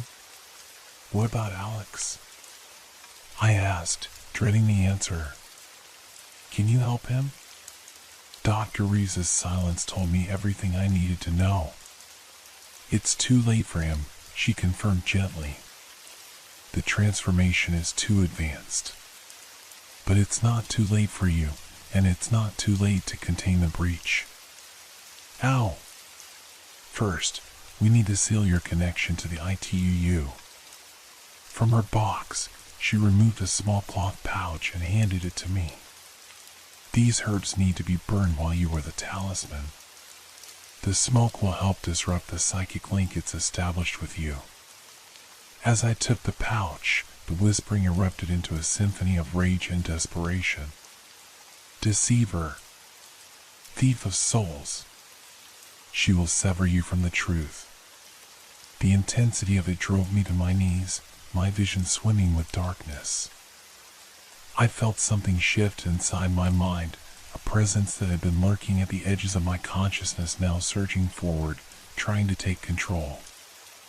Dimly, I was aware of Dr. Reeves kneeling beside me, pressing another stone talisman against my forehead. The contact burned like dry ice, but the pain helped me focus, push back against the invading force. "Fight it, Jake," she urged. "Remember yourself. Remember what they took from you." I thought of my friends, not as the ethereal, unified consciousness the whispering had described, but as they really were. Melissa with her sharp wit and compassion. Lauren's quiet determination. Ethan's boundless enthusiasm for life. All stolen, all subsumed by something that couldn't even comprehend the value of individual existence. Gradually, the whispering receded, though I could still feel it pulsing at the edges of my awareness, waiting for another opportunity to strike. Dr. Reeves helped me to the couch, her expression grim but unsurprised. "It's stronger than I expected. The breach is widening faster than we thought. What happens if we can't contain it?" I asked, my voice hoarse. "The ITUU isn't malevolent, not in the way humans understand the concept," she said. "It simply exists according to its nature. But if it succeeds in extending its influence beyond the forest, the consequences would be profound. Imagine a slow, steady dissolution of individual human consciousness, absorbed bit by bit into a collective awareness that exists partly in dimensions we can't even perceive. The end of humanity as we know it," I summarized. "The end of humanity as discrete entities," she corrected. "Not extinction, but transformation into something we would no longer recognize as human." I thought of Alex in his hospital bed, withering away as something else grew within him. "What's the plan?" "We need to go back to the forest," she said. "To the heart." The very suggestion sent panic coursing through me. "Back? Are you insane? That thing nearly killed us." "The breach works both ways, Jake. The same connection that allows the ITUU to reach into our world can be used to deliver a targeted countermeasure into its domain." From her satchel, she produced a small glass vial containing what looked like quicksilver, but which moved with unnatural purpose, occasionally forming patterns that hurt my eyes to look at directly. "This is a compound derived from certain rare minerals and synthesized proteins. It disrupts the frequencies the ITUU uses to maintain coherence between dimensions. Introduced directly to the heart, it would force the entity to retreat deeper into its native dimension, sealing the breach for at least a generation." "And how exactly do we get close enough to the heart to use that?" I demanded. "In case you've forgotten, the place is crawling with those scouts, or whatever they are. The talisman will shield us from detection, to a point. And I know paths through the forest that minimize exposure to the network." She hesitated. "But I need your help, Jake. Your connection to the ITUU makes you valuable. You can sense its movements, anticipate its responses in ways I cannot." "You want to use me as bait," I realized. "I want to use your unique position as someone who has touched the hollow and returned." Her eyes were steady, unflinching. "I won't lie to you, it's dangerous. We might not make it back. But if we do nothing, the breach will continue to widen. Alex is just the beginning. Soon, others will start to change, to hear the whispering. The ITUU is patient, but once it gains a foothold, its progress will accelerate exponentially." I thought of my friends trapped in that living darkness, of Alex slowly transforming into something inhuman, of the whispering that had haunted me for months, growing stronger day by day. "When do we leave?" I asked. 2 days later, we stood at the trailhead that led into Blackwater Forest. The familiar sign warning hikers about staying on marked paths and wildlife dangers seemed absurdly inadequate given what waited within. Dr. Reeves had spent the intervening time preparing me as best she could. The herbal smoke ritual had quieted the whispering to a barely perceptible murmur, giving me my first full night's sleep since escaping the forest. She'd taught me to recognize signs of the ITUUS influence, subtle changes in vegetation, animal behavior, the quality of light filtering through the canopy. Before leaving, I visited Alex one last time. His condition had deteriorated further, his skin now almost transparent, revealing shadowy movements beneath the surface that the doctors attributed to muscular spasms, but which I recognized as something far more alien. He was barely conscious, but as I leaned in to say goodbye, his eyes flew open with startling clarity. "The heart is calling," he whispered, gripping my wrist with surprising strength. "It knows you're coming." Then his eyes clouded over again, and he sank back into whatever twilight realm existed between human consciousness and whatever he was becoming. Now, as we prepared to enter the forest, I couldn't shake the feeling that we were walking into a trap, that the ITUU had been manipulating events all along, using me, using Alex, perhaps even using Dr. Reeves to bring us to this moment. "Second thoughts?" she asked, adjusting the straps on her backpack. "About 1,000 of them," I admitted. "But I don't see that we have much choice." She nodded grimly and handed me a compass unlike any I'd seen before. Its face was inscribed with symbols similar to those I'd seen in the forest, and instead of a traditional needle, it contained a small pendulum that swung in strange, complex patterns. "This will help us navigate the shifting pathways," she explained. "The forest doesn't obey normal spatial laws, especially as we get closer to the heart." With one final check of our equipment, talismans secured around our necks, packs containing the countermeasure and various protective substances, we stepped beyond the tree line and into Blackwater Forest once more. The change was subtle but immediate. The sounds of the outside world, distant traffic, birdsong, wind through leaves, didn't stop so much as transform, becoming somehow hollow and distant as if heard through water. The quality of light shifted too, taking on a greenish tinge that made everything look slightly unreal. "Stay close," Dr. Reeves murmured. "The boundaries between realities are particularly thin today." We followed a narrow trail that wound between ancient trees, their bark twisted into patterns that occasionally resembled faces or figures in mid-motion. I kept my eyes fixed ahead, remembering Daniel's warning never to stare too long at any one thing in the forest. Peripheral vision was safer, it caught the movement of shadows without engaging directly with what cast them. As we progressed deeper, I felt the familiar pressure building in my mind, the ITUUS presence growing stronger, more insistent. The herbal treatments had muted its voice but couldn't sever the connection entirely. In a way, this was useful.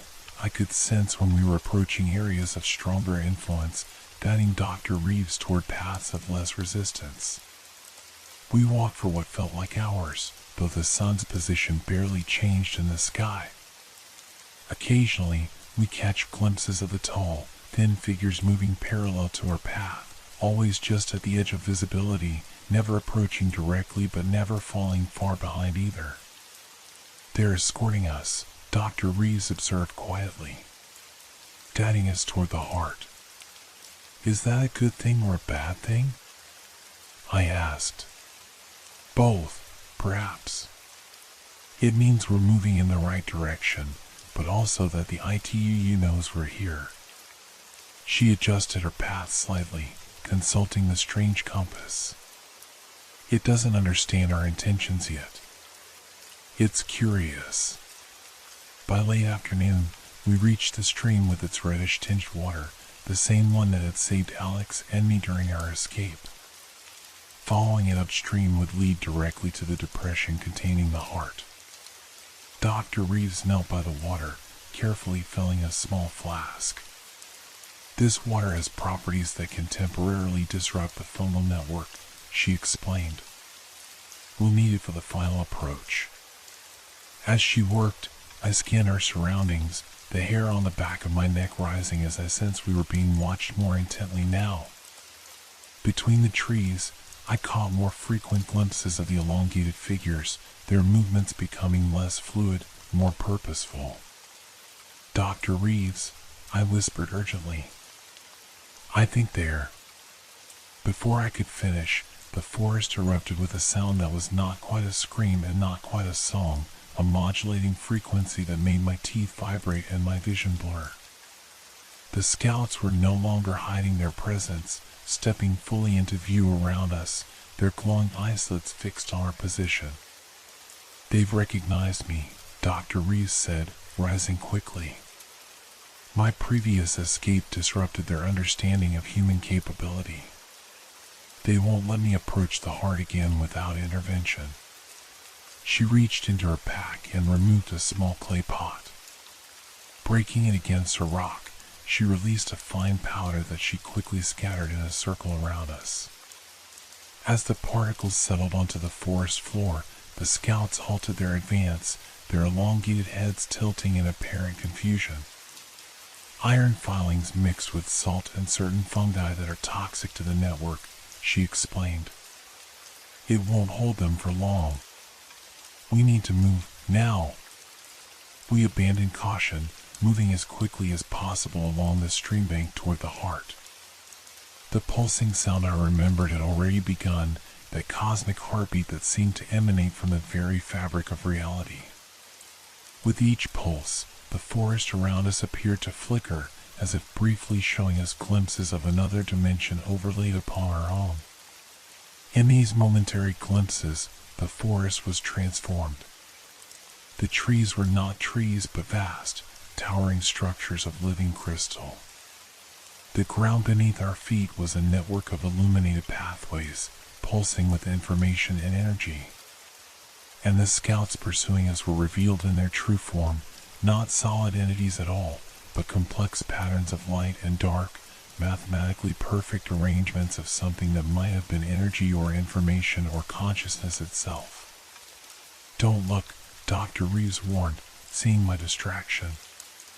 "Those glimpses are how it begins to absorb you, by showing you reality as it perceives it, forcing your consciousness to expand beyond its natural limitations." We crested the final ridge, and there it was, the depression with its white trees and central black spire, pulsing with malevolent purpose. The heart of the ITUU, the nexus point where its dimension intersected most strongly with our own. But something had changed since my last visit. The black spire had grown, now towering at least 100 feet into the air. And around its base, structures had formed, crystalline growths that extended outward like the beginnings of a city or hive. Most disturbing of all, I could now clearly see human figures embedded within the crystalline structures, their bodies partially absorbed into the alien architecture. "It's accelerating," Dr. Reeves breathed, her professional detachment momentarily cracking. "The breach is wider than I've ever seen it." From behind us came the sound of movement, scouts emerging from the forest in greater numbers than before, forming a semicircle that cut off our retreat. Ahead lay only the heart and whatever fate awaited us there. "What's the plan?" I asked, fighting to keep my voice steady. Dr. Reeves removed the vial of quicksilver-like substance from her pack. "We need to get this to the base of the spire, the point where the dimensional boundary is thinnest. I'll create a diversion. You'll take the vial and run straight for the heart." "That's suicide," I protested. "They'll catch you immediately." "Not with the right protection." She handed me the vial, then began covering her skin with a dark, oil-like substance from another container. "This will mask my presence temporarily. Not completely, but enough to confuse them." As she worked, I felt a strange sensation, a tugging at my consciousness, as if someone was calling my name from a great distance. Looking toward the heart, I saw movement among the embedded figures in the crystalline structures. One of them seemed to be looking directly at me, its arm partially extended despite being largely absorbed into the crystal. With a shock of recognition, I realized it was Melissa. She was still recognizable, though her form was changing, her human features gradually being subsumed into the alien architecture. But her eyes, those were unmistakably hers, and they were aware, conscious, fixed on me with desperate intensity. "Jake," Dr. Reeves said sharply, noticing my distraction. "Whatever you think you see, it's a trap. The ITUU knows your connections, your vulnerabilities. It will use them against you." "But that's Melissa," I said, unable to look away. "She's still in there. Still conscious. Parts of her consciousness remain, yes. But not as you knew her. What you're seeing is the ITUU using her memories, her appearance, to manipulate you." She gripped my shoulders. "Remember what we came here to do.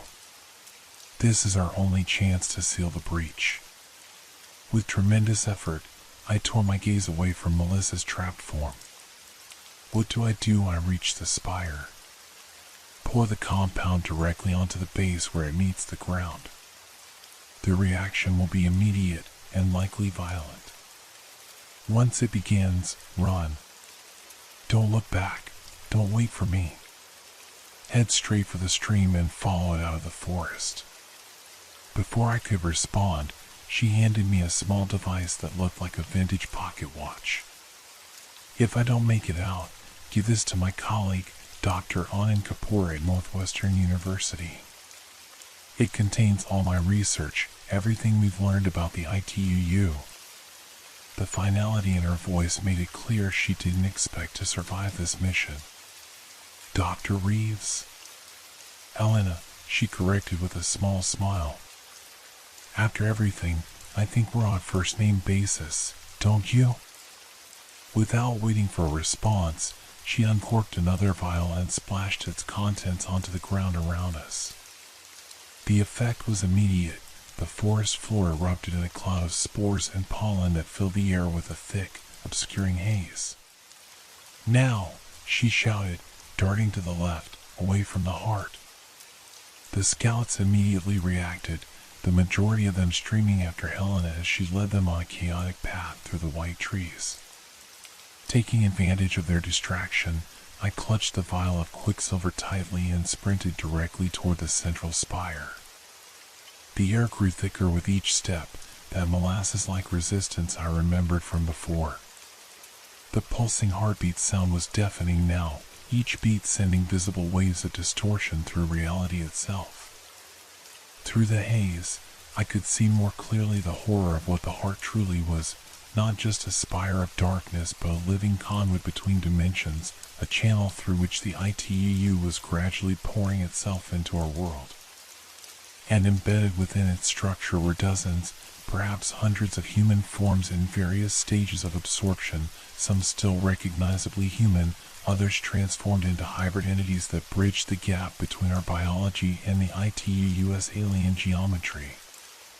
As I approached, tendrils of darkness began to emerge from the ground around the spire, sensing my presence despite the talisman's protection. They moved with deliberate purpose, cutting off my direct path to the heart. From somewhere to my left came Helena's voice, strained but determined. "Keep moving. Don't stop." I couldn't see her through the haze, but the sounds of pursuit suggested she was still drawing off many of the scouts. Changing direction, I circled around, looking for another approach to the spire. That's when I saw him, Alex, standing calmly at the base of the heart, looking exactly as he had before our first encounter with the forest. Healthy, whole, smiling. "Jake," he called, his voice impossibly clear above the cosmic pulsing. "It's okay. I understand now. It's not what we thought." I knew it couldn't really be Alex. He was miles away in a hospital bed, his body transforming into something inhuman. This was the ITUU using his image, just as Helena had warned. You're not real, I said, continuing my approach but at a more cautious pace, looking for an opening between the writhing tendrils. I'm more real now than I ever was, the Alex thing replied. We all are. The separation was the illusion, Jake. The loneliness, the isolation of individual consciousness, that was the trap. Here, we're part of something vast, something eternal. Its words echoed the whispering that had plagued me for months, but hearing them spoken aloud in Alex's voice made them more persuasive, more reasonable. The hollow isn't our enemy, it continued, extending a hand toward me. It's our evolution. The next step. Melissa understands. Lauren understands. Even Daniel, in the end, understood. That's why he gave you the talisman, not to protect you from the hollow, but to mark you as one who is ready to join. Something about this didn't make sense. Daniel helped us escape, I argued, still searching for a path through the tendrils. He sacrificed himself so we could get away. The Alex thing smiled sadly. Did he? Or did he ensure that part of the hollow escaped with you, a seed planted in fertile ground? Think, Jake. The whispering never stopped. The connection remained. You were never truly free. A terrible doubt began to form in my mind. What if Helena was wrong? What if this wasn't about stopping the ITUU, but about something much more complex, a transformation of consciousness that we, with our limited human perspective, could only perceive as a threat? From behind me came Helena's voice, closer now, Jake. Don't listen. It's trying to confuse you. The Alex thing glanced in her direction, its expression hardening. She's afraid of what she doesn't understand. Scientists always are. They want to categorize, control, dissect. But some things are beyond their classifications. A tendril whipped past me, nearly striking my leg. The circle was tightening, my window of opportunity closing fast. If this evolution is so wonderful, I called to the Alex thing, why the deception? Why appear as my friend instead of showing me the truth directly? Its smile faltered slightly. Your mind isn't ready to perceive the hollow in its true form. We must use intermediaries, concepts your consciousness can grasp. Jake. Elena's voice again, urgent and strained. Whatever it's telling you, it's lies. The compound, use it now. The Alex thing's expression transformed, rage replacing its serene smile. She would destroy everything. Billions of years of evolution, the ultimate unification of consciousness, she would end it out of fear and small-mindedness. I looked at the vial in my hand, then at the heart with its pulsing malevolence, the human forms trapped within its crystalline extensions. Whatever the truth about the ITUU and its intentions, one thing was clear: it had taken my friends, transformed them against their will, absorbed them into something they had not chosen to join. I'm sorry, Alex, I whispered, then darted forward, ducking beneath a writhing tendril and sprinting the final distance to the base of the spire. The Alex thing lunged for me, but its form shimmered and distorted as it moved, revealing glimpses of something else beneath the human disguise, a complex geometry of darkness that hurt my eyes to look at directly. I reached the base of the heart and uncorked the vial. The quicksilver substance within seemed to vibrate in proximity to the spire, as if eager to make contact with it. Without hesitation, I poured it directly onto the point where the black column emerged from the earth. The effect was instantaneous and catastrophic. The substance didn't just flow onto the surface of the spire, it sank into it, disappearing as if the solid matter was porous. For a moment, nothing happened. Then the pulsing heartbeat sound faltered, skipped, and erupted into what could only be described as a scream, a multidimensional sound that contained frequencies beyond human hearing yet somehow translated directly into pure emotional agony in my mind. The spire began to vibrate, its surface rippling like liquid. The crystalline structures around its base shattered, releasing the trapped human forms within, which collapsed to the ground like puppets with cut strings. The tendrils retreated, burrowing back into the earth with frantic speed. "Run!" Helena shouted, appearing suddenly through the haze, her Forest Service uniform torn, her face streaked with dirt and what looked like black oil. "It's collapsing." We ran, stumbling over the uneven ground as reality itself seemed to warp around us. Behind us, the heart was contracting, the massive spire twisting on itself like a black hole devouring light.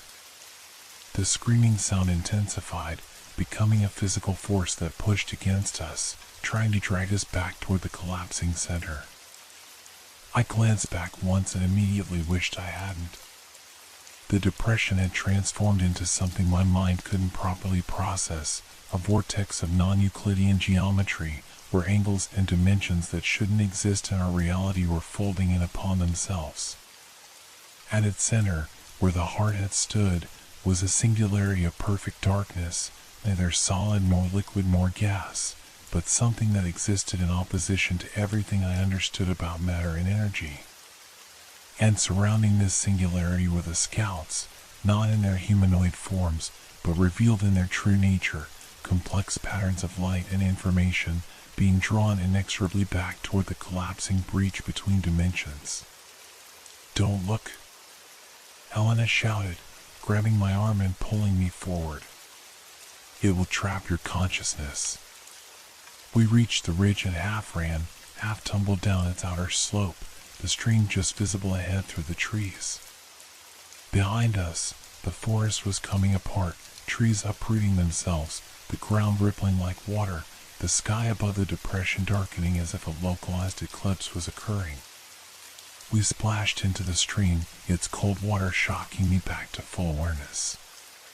Following its course, we ran without stopping, the sounds of destruction gradually fading behind us as we put distance between ourselves and the collapsing heart. We didn't slow until we reached the point where the stream widened, forming a small pond beneath a rocky outcropping. Here, Helena finally stopped, dropping to her knees in exhaustion. I collapsed beside her, my lungs burning, every muscle trembling with fatigue and residual terror. "Did it work?" I gasped when I could finally speak again. Helena nodded, her face grim but satisfied. "The breach is sealing. The compound forced a rejection response. The ITU-US dimension is recoiling from the point of contact with ours." She looked back the way we had come. "But the cost?" "The people trapped in the crystals," I said, remembering their collapse as the structures shattered. "Were they?" "I don't know," she admitted. "Their physical forms were released, but after so long in contact with the ITUU, their consciousness may not have survived intact." I thought of Melissa, of the awareness I'd seen in her eyes just before the end. Had we saved her, or simply ended her existence in one form without restoring what she had been? "What happens now?" I asked. "We complete our exit from the forest," Helena said, rising unsteadily to her feet. "The dimensional recoil will continue for hours, perhaps days. The forest isn't safe yet." As if to emphasize her point, a distant rumbling sound reached us, followed by the crack of breaking trees. The rejection was spreading, affecting the physical structure of the forest itself. We followed the stream toward the forest's edge, moving as quickly as our exhausted bodies would allow. As we walked, I noticed that the whispering in my mind had ceased completely, not just muted by Helena's herbal treatments, but gone as if it had never existed. The connection to the ITUU had been severed. By sunset, we emerged from the treeline, the normal sounds and scents of the outside world enveloping us like a welcome embrace. Behind us, Blackwater Forest stood dark and silent, giving no hint of the cosmic drama that had played out within its depths. Elena's colleagues were waiting at the trailhead with emergency supplies and transportation. As they rushed forward to help us, I turned to look back at the forest one last time. For just an instant, I thought I saw familiar faces watching from between the trees: Melissa, Lauren, Ethan, Daniel, and countless others whose names I would never know. Not trapped or suffering, but simply present, their expressions neither happy nor sad but strangely peaceful, as if they had transcended such limited emotional states. Then they were gone, and the forest was just a forest again, ancient, mysterious, but no longer a bridge between dimensions or a portal for an alien consciousness to enter our world. As Helena was helped into a waiting vehicle, she caught my eye. "It's over," she said. "For now." I understood what she meant. The breach was sealed, but the ITUU itself still existed in its own dimension. And somewhere in the dark depths of Blackwater Forest, the memory of its presence remained, a potential connection that might, someday, be reopened. But that was a concern for another time. For now, the whispering had stopped. The heart of the hollow no longer beat in sync with my own. I was free. 3 months later, I stood at Alex's grave, placing fresh flowers beside the simple headstone. He had passed away the same night we sealed the breach, his body simply dissolving into a black residue that evaporated before the hospital staff's horrified eyes. The official cause of death was listed as unknown degenerative condition, another mystery that would never be solved to science's satisfaction. Helena had returned to her research, now focused on identifying other potential weak points around the world where breaches might occur. She checked in with me periodically, monitoring me for any signs that my connection to the ITUU might be reestablishing itself. So far, there had been none. My sleep was dreamless, my thoughts entirely my own. The talisman Daniel had given me remained in a locked box in my closet, a reminder of what had happened, but no longer necessary for my protection. As I turned to leave the cemetery, I noticed a figure standing beneath a distant tree, too far away to identify clearly, but something about the posture seemed familiar. When I blinked, the figure was gone, leaving me to wonder if it had been there at all or merely a trick of light and shadow. Walking back to my car, I recalled something Helena had told me during one of our debriefing sessions: reality is more porous than we realize. Consciousness doesn't follow the same rules as matter and energy. Sometimes, echoes remain, impressions left on the fabric of existence by minds that have passed beyond our perception.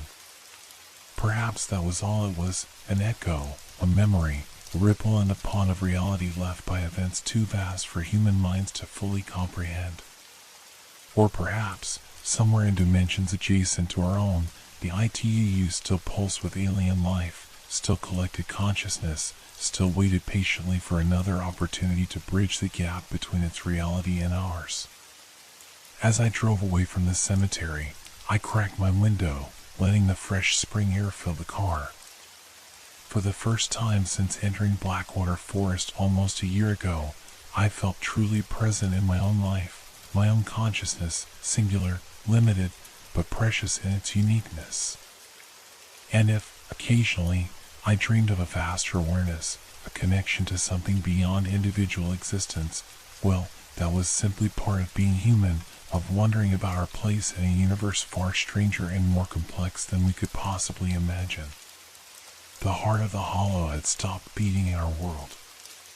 But in the depths of the cosmos, other rhythms continued, other consciousnesses evolved, other realities unfolded according to their own alien physics and geometries. And somewhere, perhaps, my friends existed still, not as I had known them, but transformed, transcending the limitations of human existence. Not truly gone, but evolving in ways beyond my comprehension. As I drove home, a strange calm settled over me. The forest had changed us all, those who were taken and those who remained. I would carry the memory of what happened in Blackwater Forest with me always, a witness to something both terrifying and profound. That night, as I sat on my porch watching the stars, I felt a momentary sensation, not the dreaded whispering, but a fleeting awareness of vastness, of connection to something greater than myself. It passed quickly, leaving only a lingering sense of wonder. Perhaps this was the true legacy of our encounter with the ITU, not fear, but a glimpse of possibilities beyond our narrow perceptions. A reminder that consciousness itself might be the greatest mystery of all.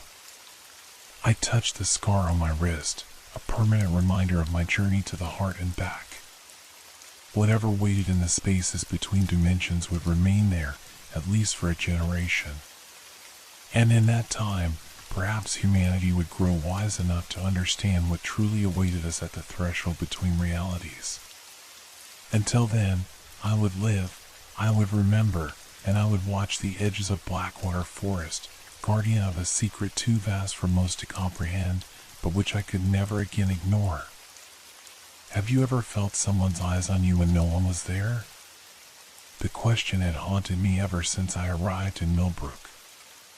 A small, unremarkable town nestled between rolling hills and dense forests, the kind of place where everyone knows everyone and strangers stick out like splinters. As a journalist for 20 years, I developed a sixth sense for stories that needed telling. The mysterious disappearances in Millbrook had caught my attention 3 months ago, after my editor forwarded me an email from a desperate mother whose daughter had vanished without a trace. My name is Daniel Fletcher. I've covered wars, natural disasters, and political scandals, but nothing prepared me for what awaited in this seemingly peaceful town. The local motel became my temporary home, room 14 with its faded wallpaper and a mattress that remembered every guest before me.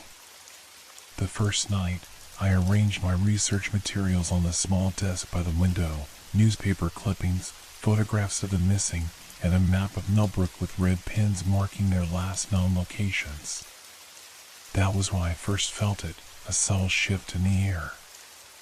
Not a breeze from the partly open window or the ancient air conditioning unit's weak efforts. Something else. Something watching. I turned quickly, scanning the empty room.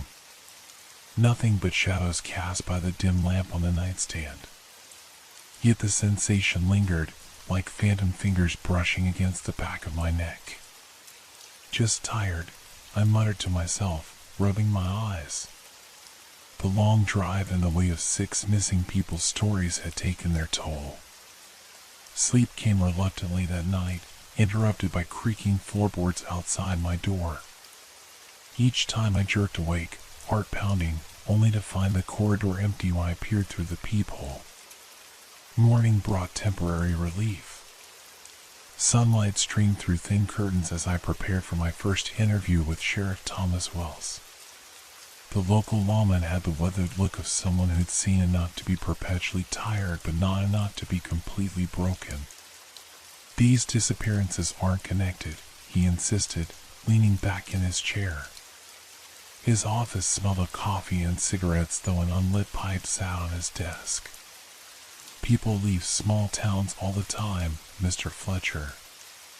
They go seeking better opportunities. 6 people in 3 months? I questioned, flipping through my notepad. That's not typical migration patterns, Sheriff. Something flickered across his face, worry, perhaps, or anger, before his professional mask returned. We've investigated each case thoroughly. No signs of foul play. As he spoke, I noticed the shadow behind him shift slightly.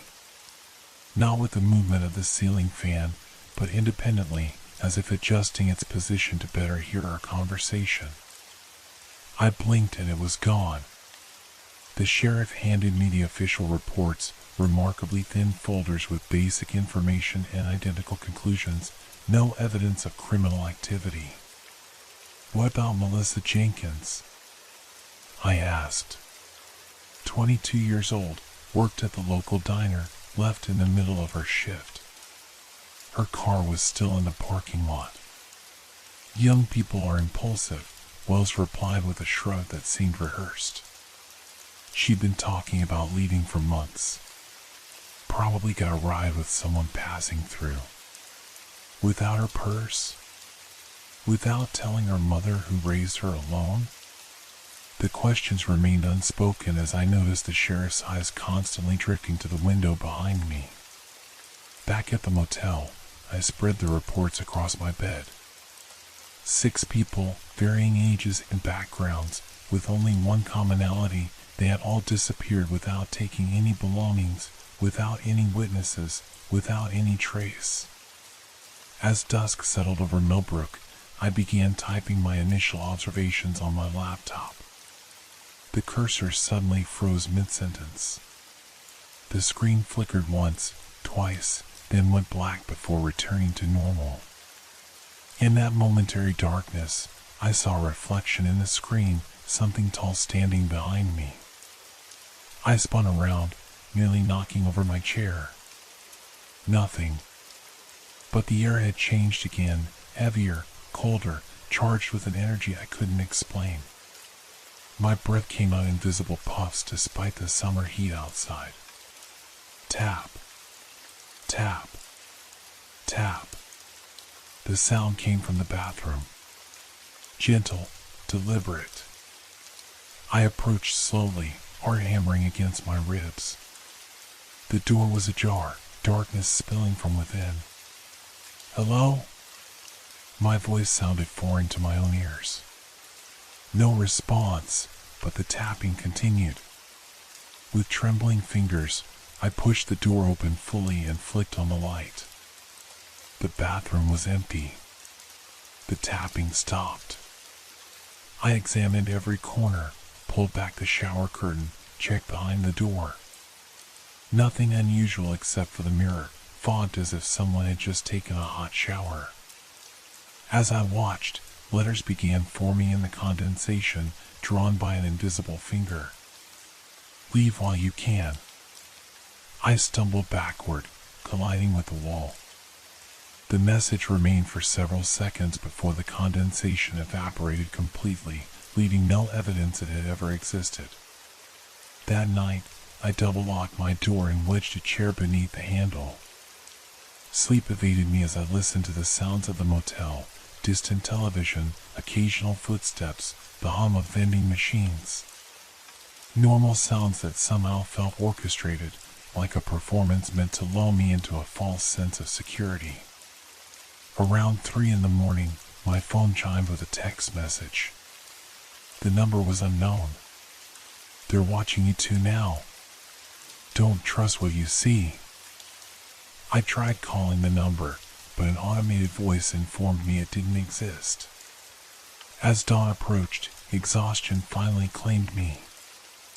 I drifted into uneasy sleep, dreams filled with shadowy figures that stood motionless around my bed, watching, waiting, their faces perpetually hidden just beyond the reach of recognition. When I woke, my laptop was open, though I distinctly remembered closing it, and a single document was displayed on screen. A list of names, the 6 missing residents of Millbrook, with my name added at the bottom, followed by a question mark. Outside my window, Millbrook continued its morning routine, oblivious to the darkness gathering in room 14. But as I watched the people walking along the sidewalks, I noticed something disturbing. Occasionally, one would pause mid-step, head turning slowly toward my window with mechanical precision, eyes empty, before continuing on as if nothing had happened. The investigation had barely begun, but already I understood one terrible truth. Whatever had taken those 6 people knew I was here. And it was watching me. The local diner became my refuge the following day, a place filled with people, conversations, and fluorescent lights that left no room for shadows. I chose a booth near the window, ordering coffee that tasted of metal and desperation while reviewing my notes. "You're the reporter," a voice said. I looked up to find a woman in her 50s with tired eyes and hair pulled back in a severe bun. Her name tag read Eleanor. Word travels fast, I replied, gesturing to the empty seat across from me. She slid into the booth, glancing nervously over her shoulder. My nephew was the fourth one, she whispered, pushing a photograph across the table. A young man in his 20s, broad-shouldered with a gentle smile. Timothy worked at the lumber yard. Never missed a day of work until 3 months ago. Police say he left town, but his truck is still in his driveway. His dog was still tied up in the backyard.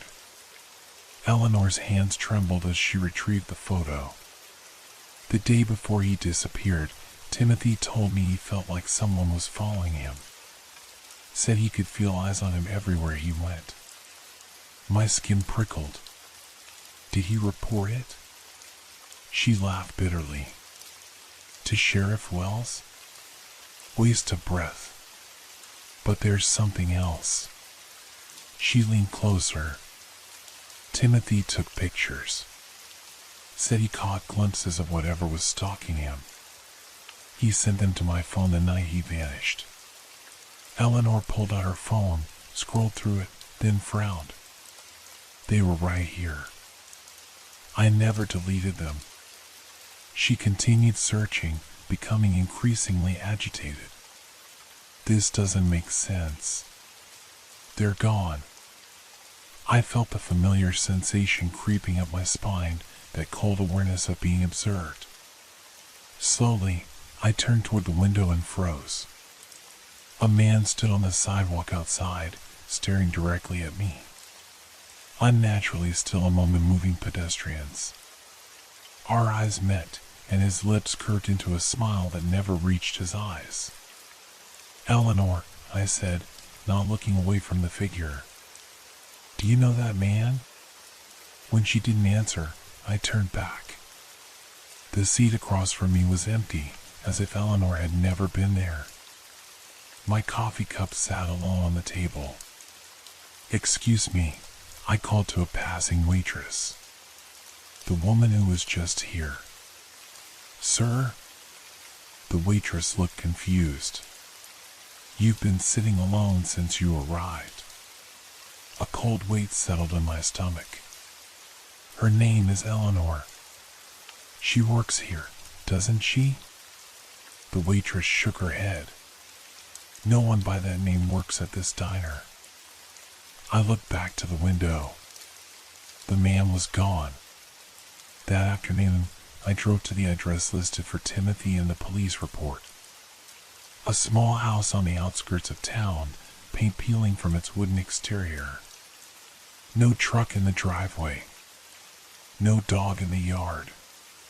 The place looked abandoned for years, not months. As I approached the front door, the sensation of being watched intensified.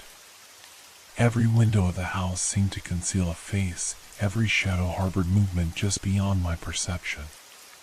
The door was unlocked. Inside, dust covered every surface except for a perfectly clear path through the living room to a closet door. Something compelled me forward, though every instinct screamed to run. The closet door stood slightly ajar, darkness seeping from within. With trembling fingers, I pulled it open. The walls were covered with photographs, hundreds of them overlapping, creating a mosaic of terror. Each showed the same thing, ordinary scenes of Millbrook, the diner, the town square, the motel, but in every image, partially hidden in shadow or reflection, was a tall, emaciated figure watching. Sometimes in windows, sometimes in doorways, sometimes just standing among oblivious townspeople. And in the most recent photos, tacked to the center of this horrifying collection, was me, walking from my car to the motel, sitting at my laptop, sleeping in my bed. I hadn't taken these pictures. No one had. My phone rang, startling me so badly I dropped it. Unknown number. I answered with a shaking hand. Hello? Static, Then a voice so distorted it barely sounded human. "Do you see it yet, Daniel Fletcher?" "Who is this?" "Not who. What?" The static cleared momentarily. "We've been here always. Watching. Waiting. You're getting close now." "Close to what?" "The truth." The voice became multiple voices speaking in unsettling harmony. "Look behind you." I didn't want to. Every cell in my body resisted. But slowly, unwillingly, I turned. The closet had transformed into a long corridor that shouldn't exist within the dimensions of a small house. At its end stood a figure, humanoid but wrong in subtle ways, its proportions slightly skewed, its movements jerky as it tilted its head to study me. I ran.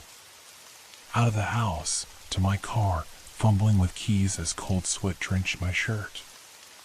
As I peeled away from the curb, I glanced in my rearview mirror. Timothy's house was boarded up, clearly abandoned for years. No open door.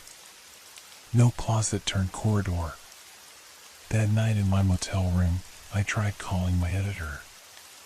The call wouldn't connect. My emails bounced back. The television played local news with a broadcaster whose mouth movements didn't match the words coming out. 7th disappearance in Millbrook has authorities baffled. I snapped to attention. 7th? The screen showed my photo, my name. Daniel Fletcher, 45, was last seen entering the residence of Timothy Hodge, who disappeared 3 months earlier. Police are treating this as... I shut the television off, hands shaking violently. This wasn't happening. I was here, in my room. Not missing. The lights flickered. Once. Twice. Then darkness. In the perfect black that enveloped me, I heard breathing that wasn't my own. Multiple sources surrounding my bed. The air grew dense, making each breath a labor. "What do you want?" I whispered into the void. Silence, then a chorus of whispers from every corner, to be seen. The lights returned suddenly, blinding me momentarily. When my vision cleared, the room appeared normal, except every reflective surface now showed not my reflection, but the tall figure from the photographs, mimicking my movements with perfect synchronicity. I packed frantically, determined to leave Millbrook immediately. As I threw clothes into my suitcase, a photograph I hadn't taken fell from between my shirts, all 6 missing persons standing in a line, eyes vacant, with the tall figure behind them. Their faces were beginning to distort, features elongating to match the entity behind them. When I reached the door, my hand passed through the knob as if it were smoke. I tried again. Again. My fingers dispersed like mist each time they should have made contact with something solid. Panic rising, I tried the window. The same result. Everything in the room remained tangible except any means of escape. I collapsed onto the bed, mind racing. The phone on the nightstand rang. I answered mechanically. "Mr. Fletcher," Sheriff Will's voice came through clearly. "Just checking how your investigation is progressing." "Sheriff," I gasped, relief flooding through me. "Something's happening in this town. Something impossible. I'm trapped in my room at the motel. The door, the windows, I can't touch them." A long pause followed. "That's concerning, Mr. Fletcher. I'll come right over. Which room are you in again?" 14. Another pause, longer this time. "Mr. Fletcher, the Millbrook Motel doesn't have a room 14. Never has." The line went dead. I looked around wildly. The same faded wallpaper. The same worn carpet. The same desk where my laptop still sat open. But when I looked more closely, I noticed the edges of everything seemed less defined, as if reality itself was becoming fluid. My laptop screen flickered to life without my touch. A document opened, words appearing one by one. They don't see US. They don't believe in US. But we're always watching. Always hungry. Your turn to watch now, Daniel Fletcher. Outside the window, Millbrook continued existing as if nothing was wrong. People walked past, cars drove by, life proceeded in its ordinary rhythm. But now I noticed what Timothy had seen, how occasionally a person would move wrong, too fluidly or too mechanically. How sometimes they would stop mid-motion, heads turning in perfect unison towards some unseen observer. Night fell, but I couldn't sleep. The darkness in my room seemed alive, pulsating with presence. In the corner of my vision, shapes moved, always disappearing when I tried to focus on them directly. The bathroom mirror began to fog again, but this time I forced myself to watch as invisible fingers wrote. 7 down. The town is almost ready. Ready for what? I asked the empty room. The answer came as a feeling rather than words, a terrible understanding blooming in my mind of something ancient and patient, using Millbrook as both feeding ground and incubator. Something that existed between perception and reality, strengthening with each person it claimed. And I had walked willingly into its web, following breadcrumbs it had intentionally left for someone exactly like me, someone who wouldn't stop looking until they found the truth. Someone who would make others come looking when they disappeared. As this realization washed over me, the walls of room 14 began to dissolve, revealing not the adjacent rooms of the motel, but an infinite darkness populated by tall, watchful figures and the distorted forms of what had once been the missing residents of Millbrook. Among them, Eleanor smiled at me with too many teeth and a face that was stretching, changing, becoming like theirs. We need witnesses, her voice echoed in my mind. We need to be seen to become stronger. Thank you for seeing us, Daniel Fletcher. I screamed, but the sound disappeared into the void that had once been Millbrook Motel, room 14, a room that had never existed except as a trap for the curious, the persistent, the ones who needed to know the truth. A truth I now understood too late. Some mysteries are doors, and doors open both ways.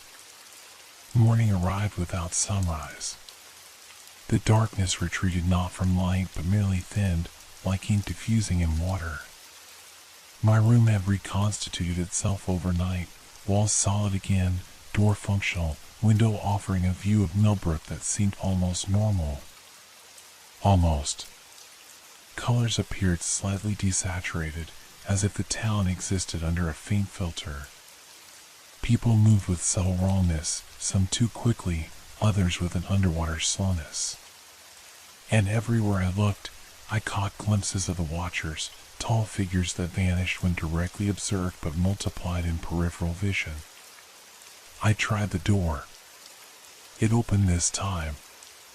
The hallway stretched before me, much longer than physically possible for the motel's dimensions.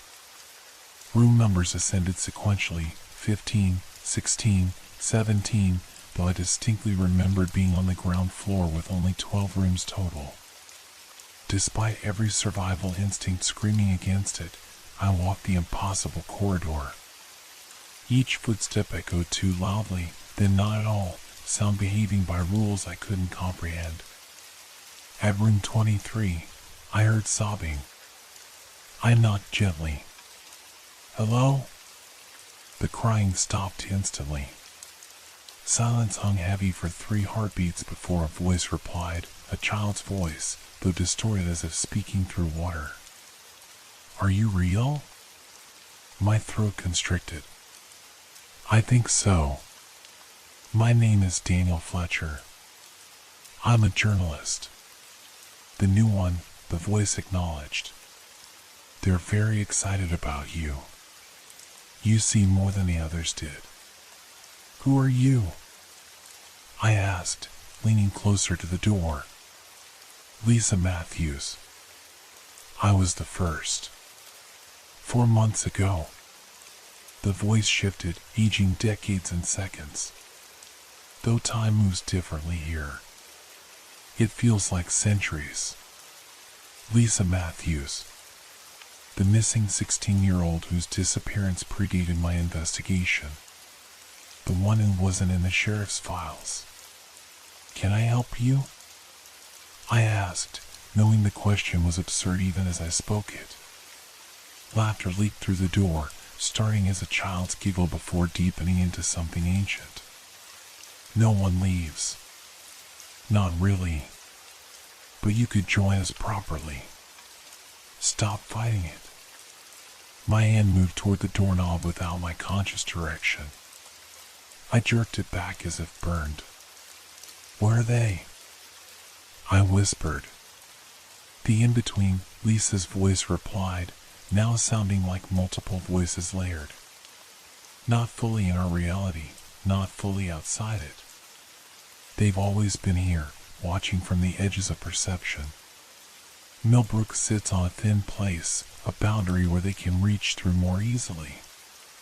What do they want? To be real. To cross over completely. They need witnesses, human consciousness to perceive them, to believe in them. Each person they take makes them stronger, more substantial. A terrible understanding dawned. They're using the town as a doorway. Yes, came the reply. And you're helping them open it wider. I backed away from door 23, then turned and ran. The corridor stretched impossibly, each room I passed revealing horror through the cracks beneath their doors, shadows moving against light that had no source, voices chanting in languages that hurt my ears, glimpses of twisted limbs and too wide smiles. When I finally reached the lobby, the elderly clerk looked up with milky eyes. Checking out, Mr. Fletcher? He asked, voice perfectly normal. Why yes, I stammered, fishing for my wallet. My fingers passed through it the first time, becoming solid only on the third attempt. The clerk didn't seem to notice. How was your stay in Millbrook? He asked pleasantly as he processed my credit card. Revealing, I managed, taking back my card with trembling fingers. The clerk smiled. His teeth were too numerous, crowded like those of deep-sea predators. We do hope you'll write a wonderful story about our little town. People should know about Millbrook. More should visit. Outside, my car waited in the parking lot, exactly where I'd left it. Too exactly, the dust pattern unchanged, the same bird dropping on the windshield, as if the vehicle had been preserved in amber while I changed. I got in, started the engine, and drove toward the town limits. The radio turned on by itself, cycling through stations of static and distorted voices until settling on what sounded like a news broadcast. Authorities continue searching for missing journalist Daniel Fletcher, last seen in Millbrook 3 days ago. Fletcher was investigating the disappearances of 7 local residents. I switched it off violently. 3 days? I'd been in the motel just overnight. The town seemed to stretch as I drove, familiar streets extending beyond what geography should allow.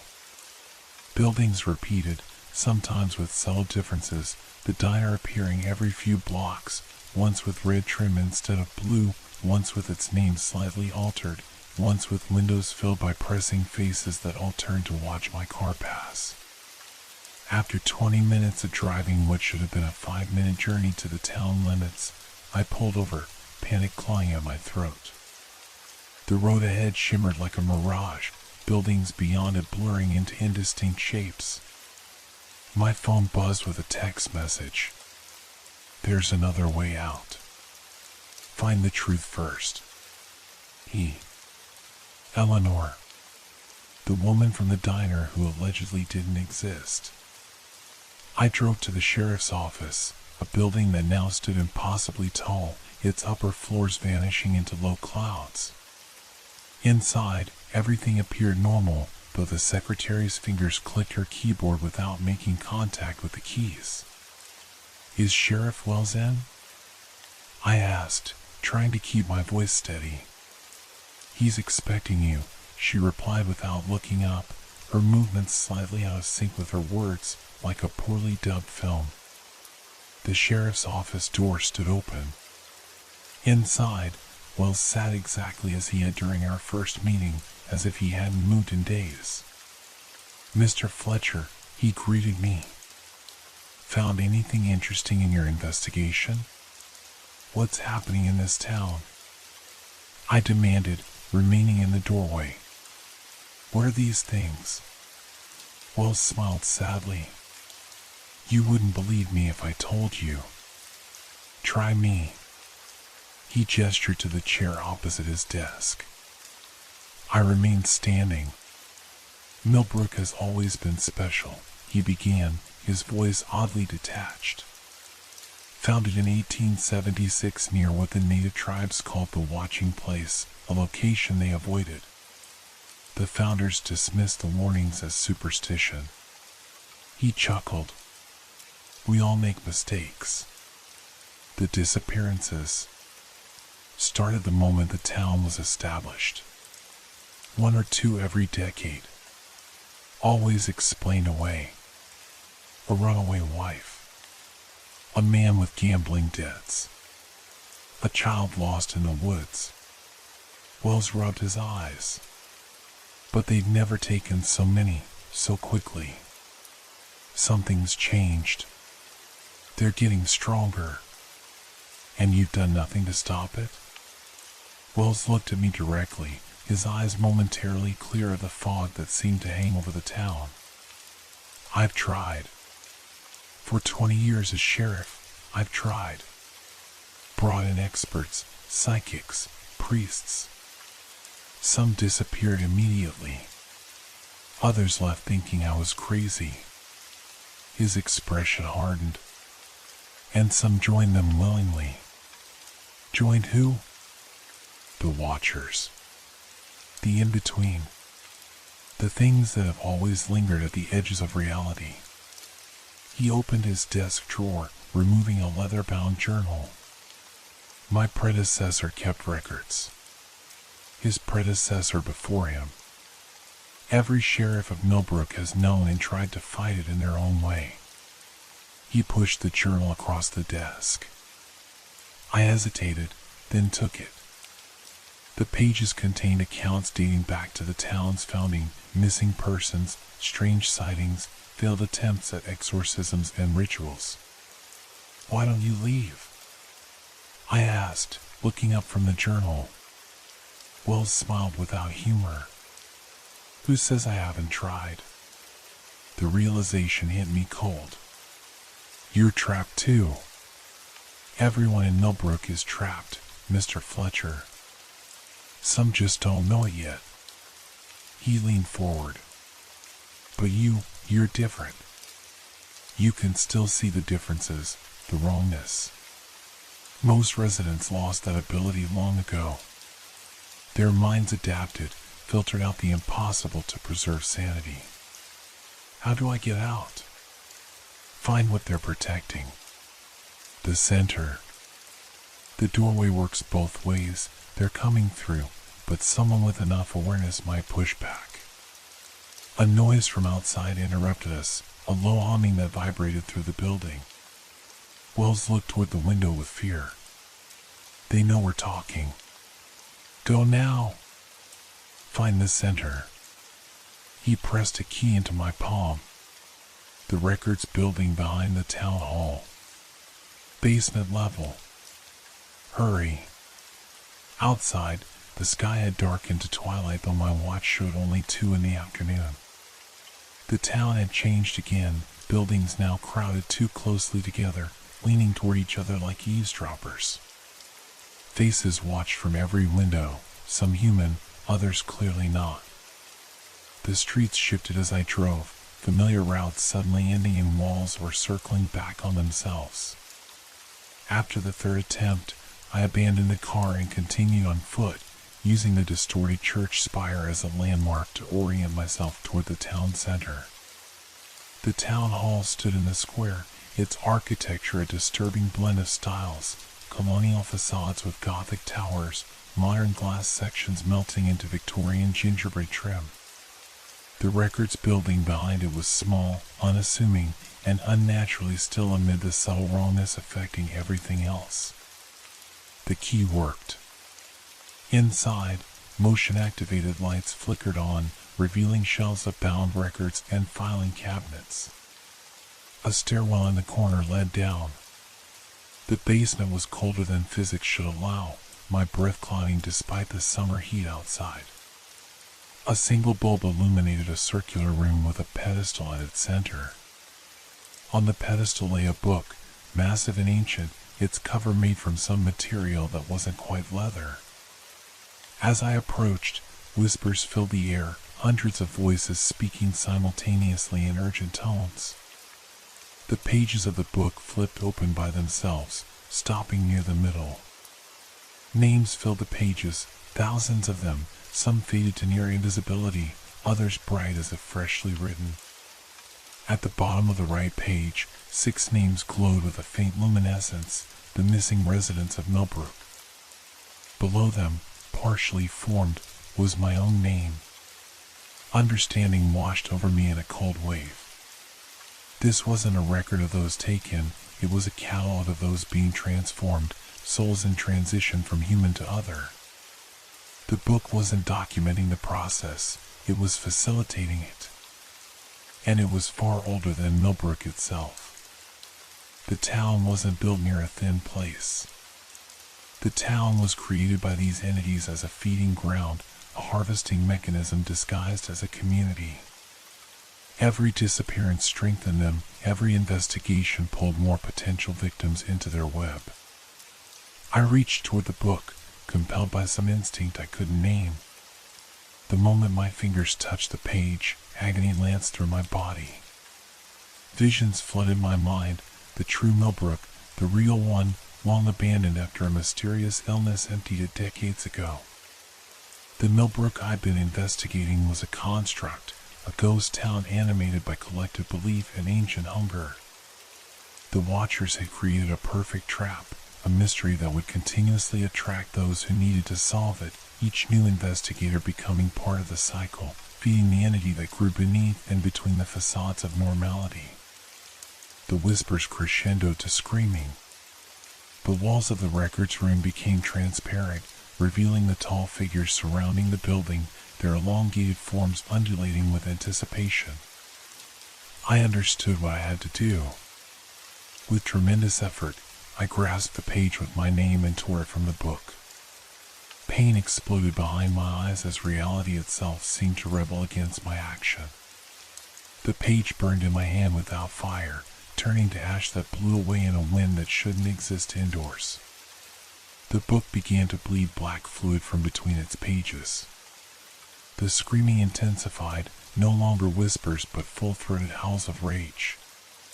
The walls shuddered and buckled. I tore out the 6 glowing names, one by one, each causing greater distortions in the basement room. Cracks appeared in the air itself, leaking blinding white light. The entities outside pressed against these fractures in reality, their forms distorting as they tried to force their way fully into the world. As I tore out the final name, Timothy Hodge, the book slammed shut with enough force to shatter the pedestal beneath it. The floor began to dissolve, the basement collapsing not into earth but into nothingness. I ran for the stairs, the world unraveling around me. Outside, Millbrook was coming apart, buildings folding in impossible ways, streets rising like waves, residents flickering between human appearance and something decidedly not. In the center of the town square, a shape was forming, massive beyond comprehension, a living darkness punctuated by countless watching eyes. The entity that had been feeding on Millbrook for generations was revealing itself, forced into the open by my destruction of its anchoring mechanism. My car sat where I abandoned it, though half melted into the rippling asphalt. Somehow, the engine started. I drove toward the town limits, the road behind me disappearing into void as the construct of Millbrook collapsed. The shimmering barrier at the edge of town approached. I accelerated, bracing for impact. The sensation of passing through felt like being turned inside out, every atom screaming, vision widening out, ears filled with the sound of glass shattering at impossible volumes. Then silence. Normalcy. I was driving on a country road, the real world solid around me. In my rearview mirror, where Millbrook should have been, there was only empty countryside, no town, no buildings, no sign of civilization. My phone rang, my editor, wondering why I hadn't checked in for 4 weeks. 4 weeks, not the 3 days I thought I'd been gone. The story fell through. I told him, voice hollow. Dead end. That night, in a motel 30 miles from where Millbrook should have been, I spread my notes across the bed. Most were illegible now, the words scrambled or faded. The photographs showed nothing but empty landscapes. The official reports had become blank pages. All evidence of Millbrook and its missing residents had vanished as if they had never existed. Perhaps they hadn't, at least not in this reality. As I packed everything away, a slip of paper fell from between the pages of my notebook. A note in handwriting I didn't recognize. Some doors remain open a crack. They are still watching. Always watching. I burned the note, then flushed the ashes down the toilet. 3 days later, I submitted my resignation. Journalism no longer appealed to me, not when I knew how malleable reality could be, how thin the boundary between observation and creation. I moved to a busy city, surrounded myself with noise and people and constant activity. I covered every reflective surface in my apartment. I never stay in motels. But sometimes, in quiet moments, I catch glimpses in my peripheral vision, tall figures standing impossibly still among moving crowds. Sometimes my phone receives blank text messages from numbers that don't exist. Sometimes I wait to find my name being written in the condensation on my bathroom mirror, only to disappear when I blink. And I wonder, did I escape Millbrook, or did I simply bring a piece of it with me? Did I close the door, or merely step through it into another reality that only appears normal? Perhaps the most terrifying possibility is this: what if I never left that motel room? What if everything since has been their construction, another layer of the trap? After all, the watchers need to be seen to exist. And now I can't stop seeing them. I feel them now as I write this, standing behind me, reading over my shoulder, growing stronger with each word I commit to paper. Each time I acknowledge their existence, they become more real. And so I leave this account as both warning and apology. If you've read this far, they know you now too. They've seen you seeing them. Whatever you do, don't look for Millbrook. Don't investigate the disappearances. And if you feel eyes on you when no one is there, do what I failed to do. Stop looking back.